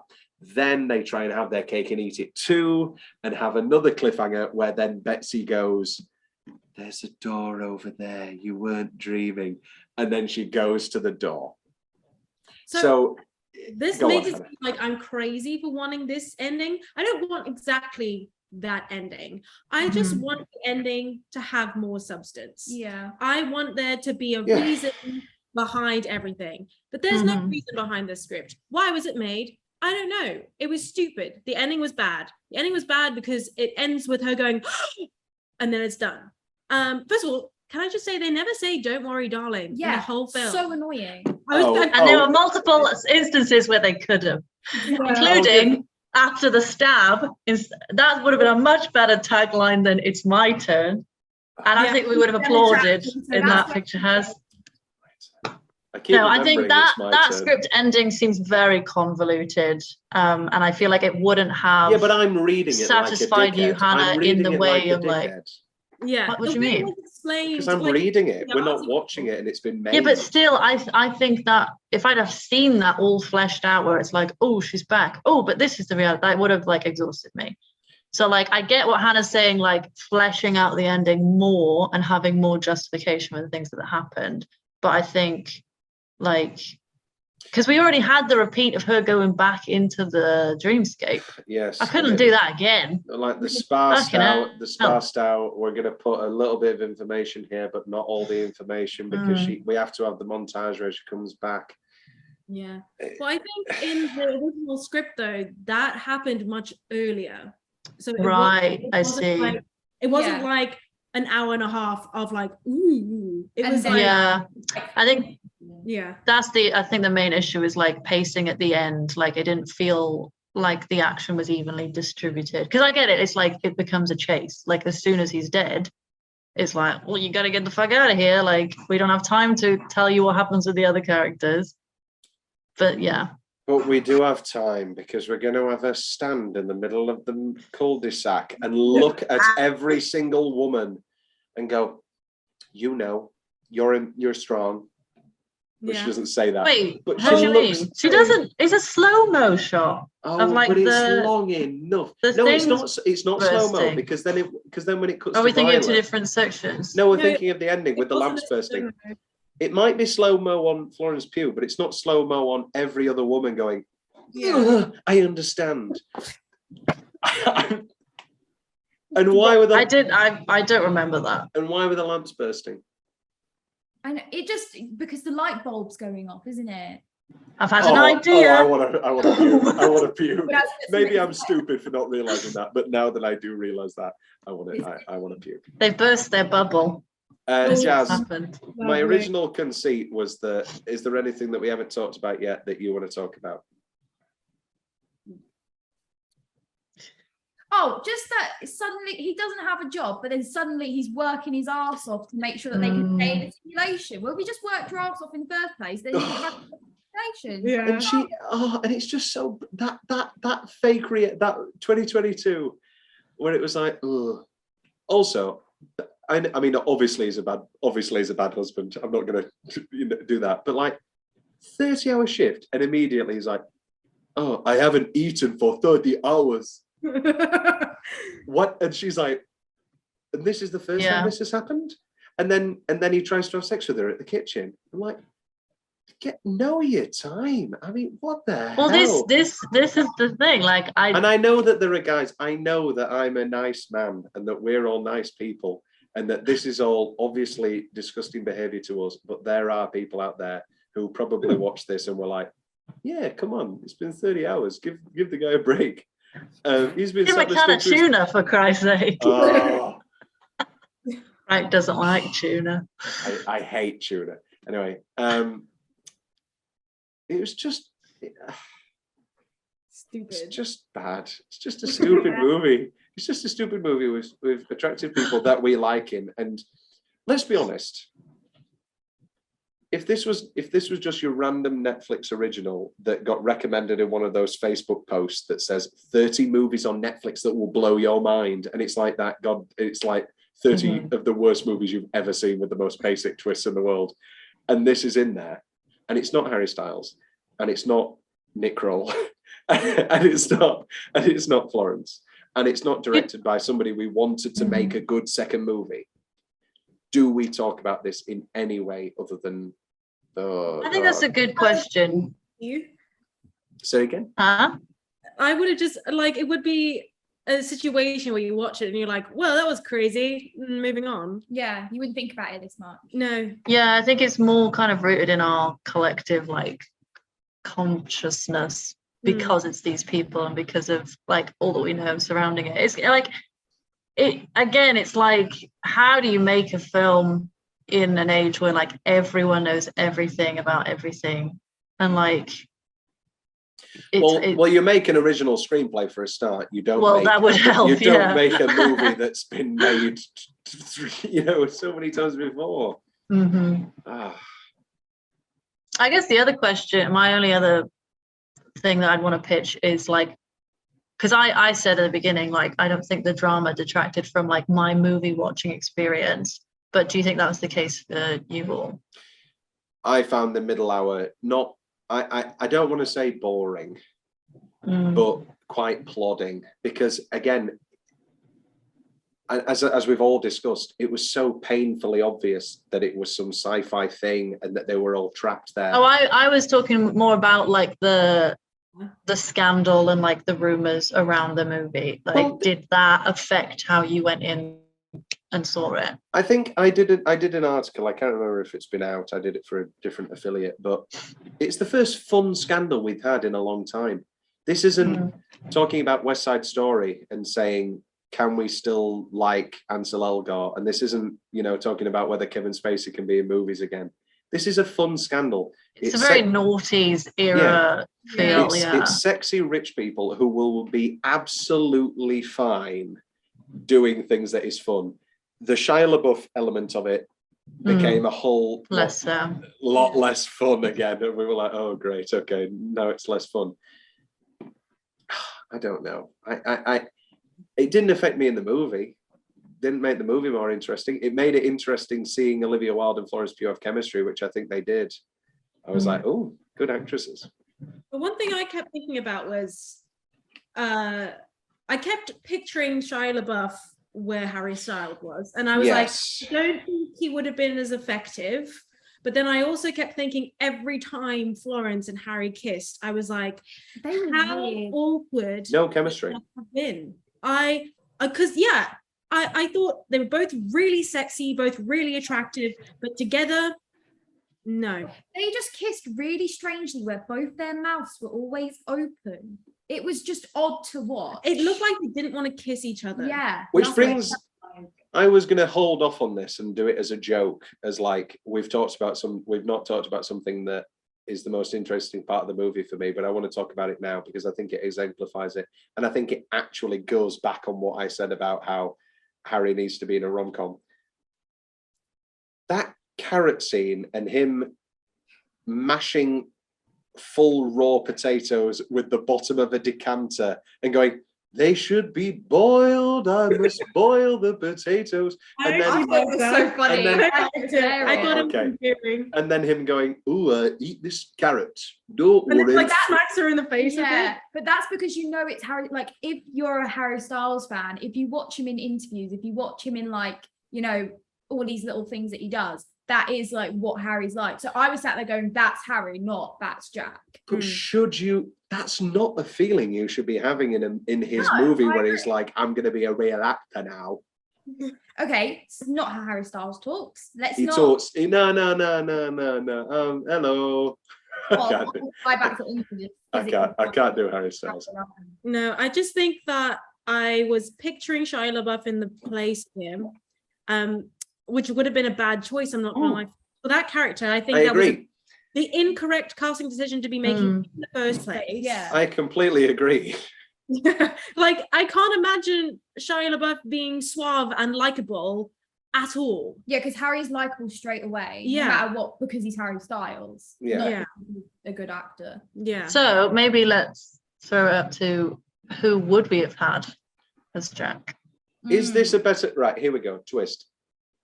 Obviously, Olivia chose to go for the younger couple. Is this a better movie with Harry and Florence as Gemma Chan and Frank, and Chris Pine and Olivia Wilde as Jack and Alice, and have it be a slightly older couple? What purpose would that serve, though? Have two better actors. Not that Olivia Wilde is better than Florence. I don't know. No, because I think you need the seniority of the people running the place, and you need the kind of naivete, like of the not the newcomers, but like the protagonists. Like, they're green, they're fresh. My problem. This is the thing. I don't think my problem is with Harry Styles. He is like my fifth problem with this movie. I just wish he did a better actor. But otherwise, he did the sexy, charming thing perfectly well. The sexy charming, and he did the screaming thing fine. Anybody can scream. Anybody can scream, and anybody can shout. Exactly. It's like like obviously we have a at our joint college we have a like student festival, and when I went to it in the first year, oh my god, the amount of screaming plays I saw. And then afterwards at the pub, everybody going, "That was incredible. That was the best thing I've ever seen." Yeah, I don't know why anybody can scream. Yeah. It's like when people were like, it's like when Harry Styles fans were like, we need to give Harry Styles an Oscar for Best Supporting Actor for Dunkirk. Anybody can run and be in a real set of a submarine filling up with water and look like they're scared. Yeah. Anybody can do these things. Yeah. But Harry Styles. I don't know. I think he wasn't a convincing villain. No. No, because the whole time I was just sat there like, you know what? If Harry Styles put me in a simulation, Yeah, mind it. that's been a lot of women's reaction to it. Was like, if he told me let's be perfect together, I would say yes. I'd be like, Is that the provocative twist ending that works? We all think willingly goes back in. We all think that this is going to be a strong I am woman, hear me roar post Me Too movie where she drives off. She did almost do that, because she's like, when he's like hugging her and she's like, oh shit, I love him, so I thought she was gonna shit, I love him, so I'm gonna stay, I'm gonna try and get on with this life. I wish she had. Yeah, That would have been an actual twist. That would have been a real twist. Like, that would have been the only thing that was different. Yeah, critically, I think it would have been a cool twist, like a good choice. But on a personal level, I think I would have hated it. I would have been like, no. Yeah, I would have been like, no. Yeah. No. The credits roll. Shit. I'm going to be thinking about that for a week. I'm not going to be thinking. This podcast ends in 9 minutes and 46 seconds. I'm not going to think about this again. Yeah, that would have been a good, provocative, interesting ending that would have given this a reason to be made, rather than somebody watching Stepford Wives and going, yeah, but what if Catherine Ross was a badass bitch? And what if she... Wait a minute, that is Stepford Wives 2004. Nicole Kidman is a badass bitch who knocks down... Yeah, I think that would... So you admit you didn't think Stepford Wives 2004 was good? Okay. No. I just think that it would have been honestly a more feminist ending, because she makes the choice. Makes the choice at the end. Yeah.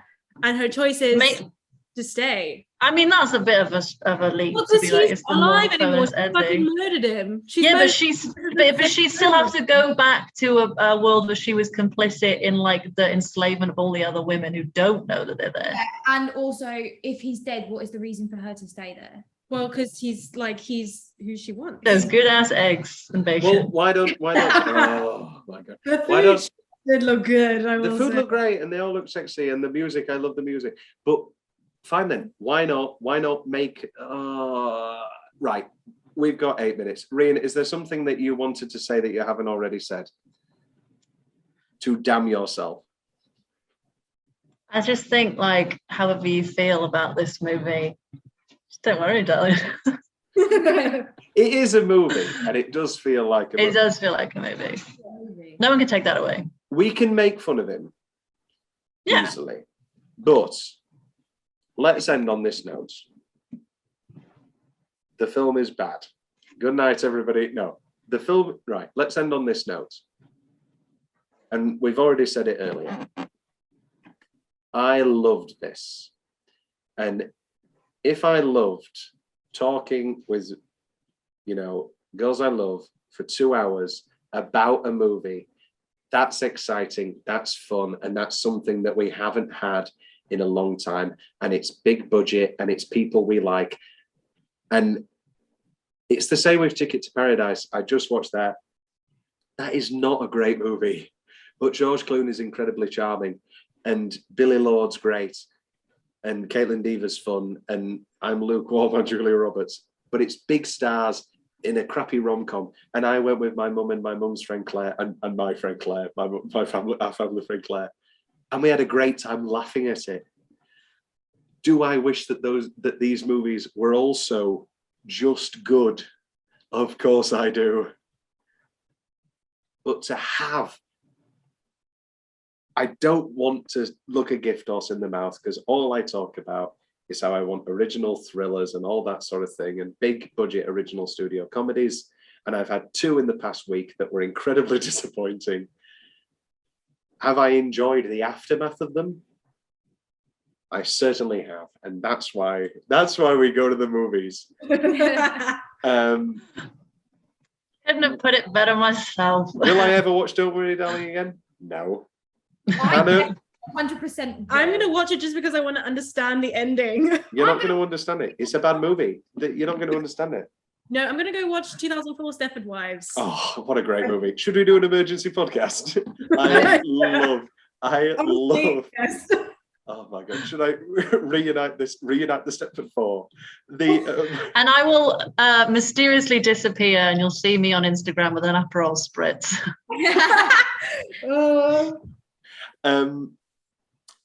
Yeah, what are the final? Right, let's talk bullet points. Miss Flo has come out unequivocally great, because she was good in the movie and she's handled the scandal with elegance. Harry, apparently the reviews for My Policeman are better than this, but he's not. Fingers crossed. Come on, him and Emma Corrin. Emma Corrin's great though, so Don't try me today, Tom. Don't try me today.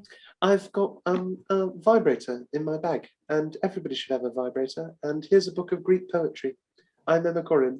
Carry on with your bullet points. Did you ever watch that What's in the Bag? Where she was like, what's in your bag? What's in the bag? What's in the bag? And she was like, I've got a book of Greek poetry, and also I've got my vibrator. Really want to keep this going? 5 minutes and 2 seconds. Other bullet points. Hopefully Harry will be better in something else, but I don't think he will be. He should do a rom-com and try and save his acting career, or just give up. Sorry, Harry, that's the truth. But what will he do? Yeah, what will he do? Be the biggest star in the world. He's going to be in cans of tuna.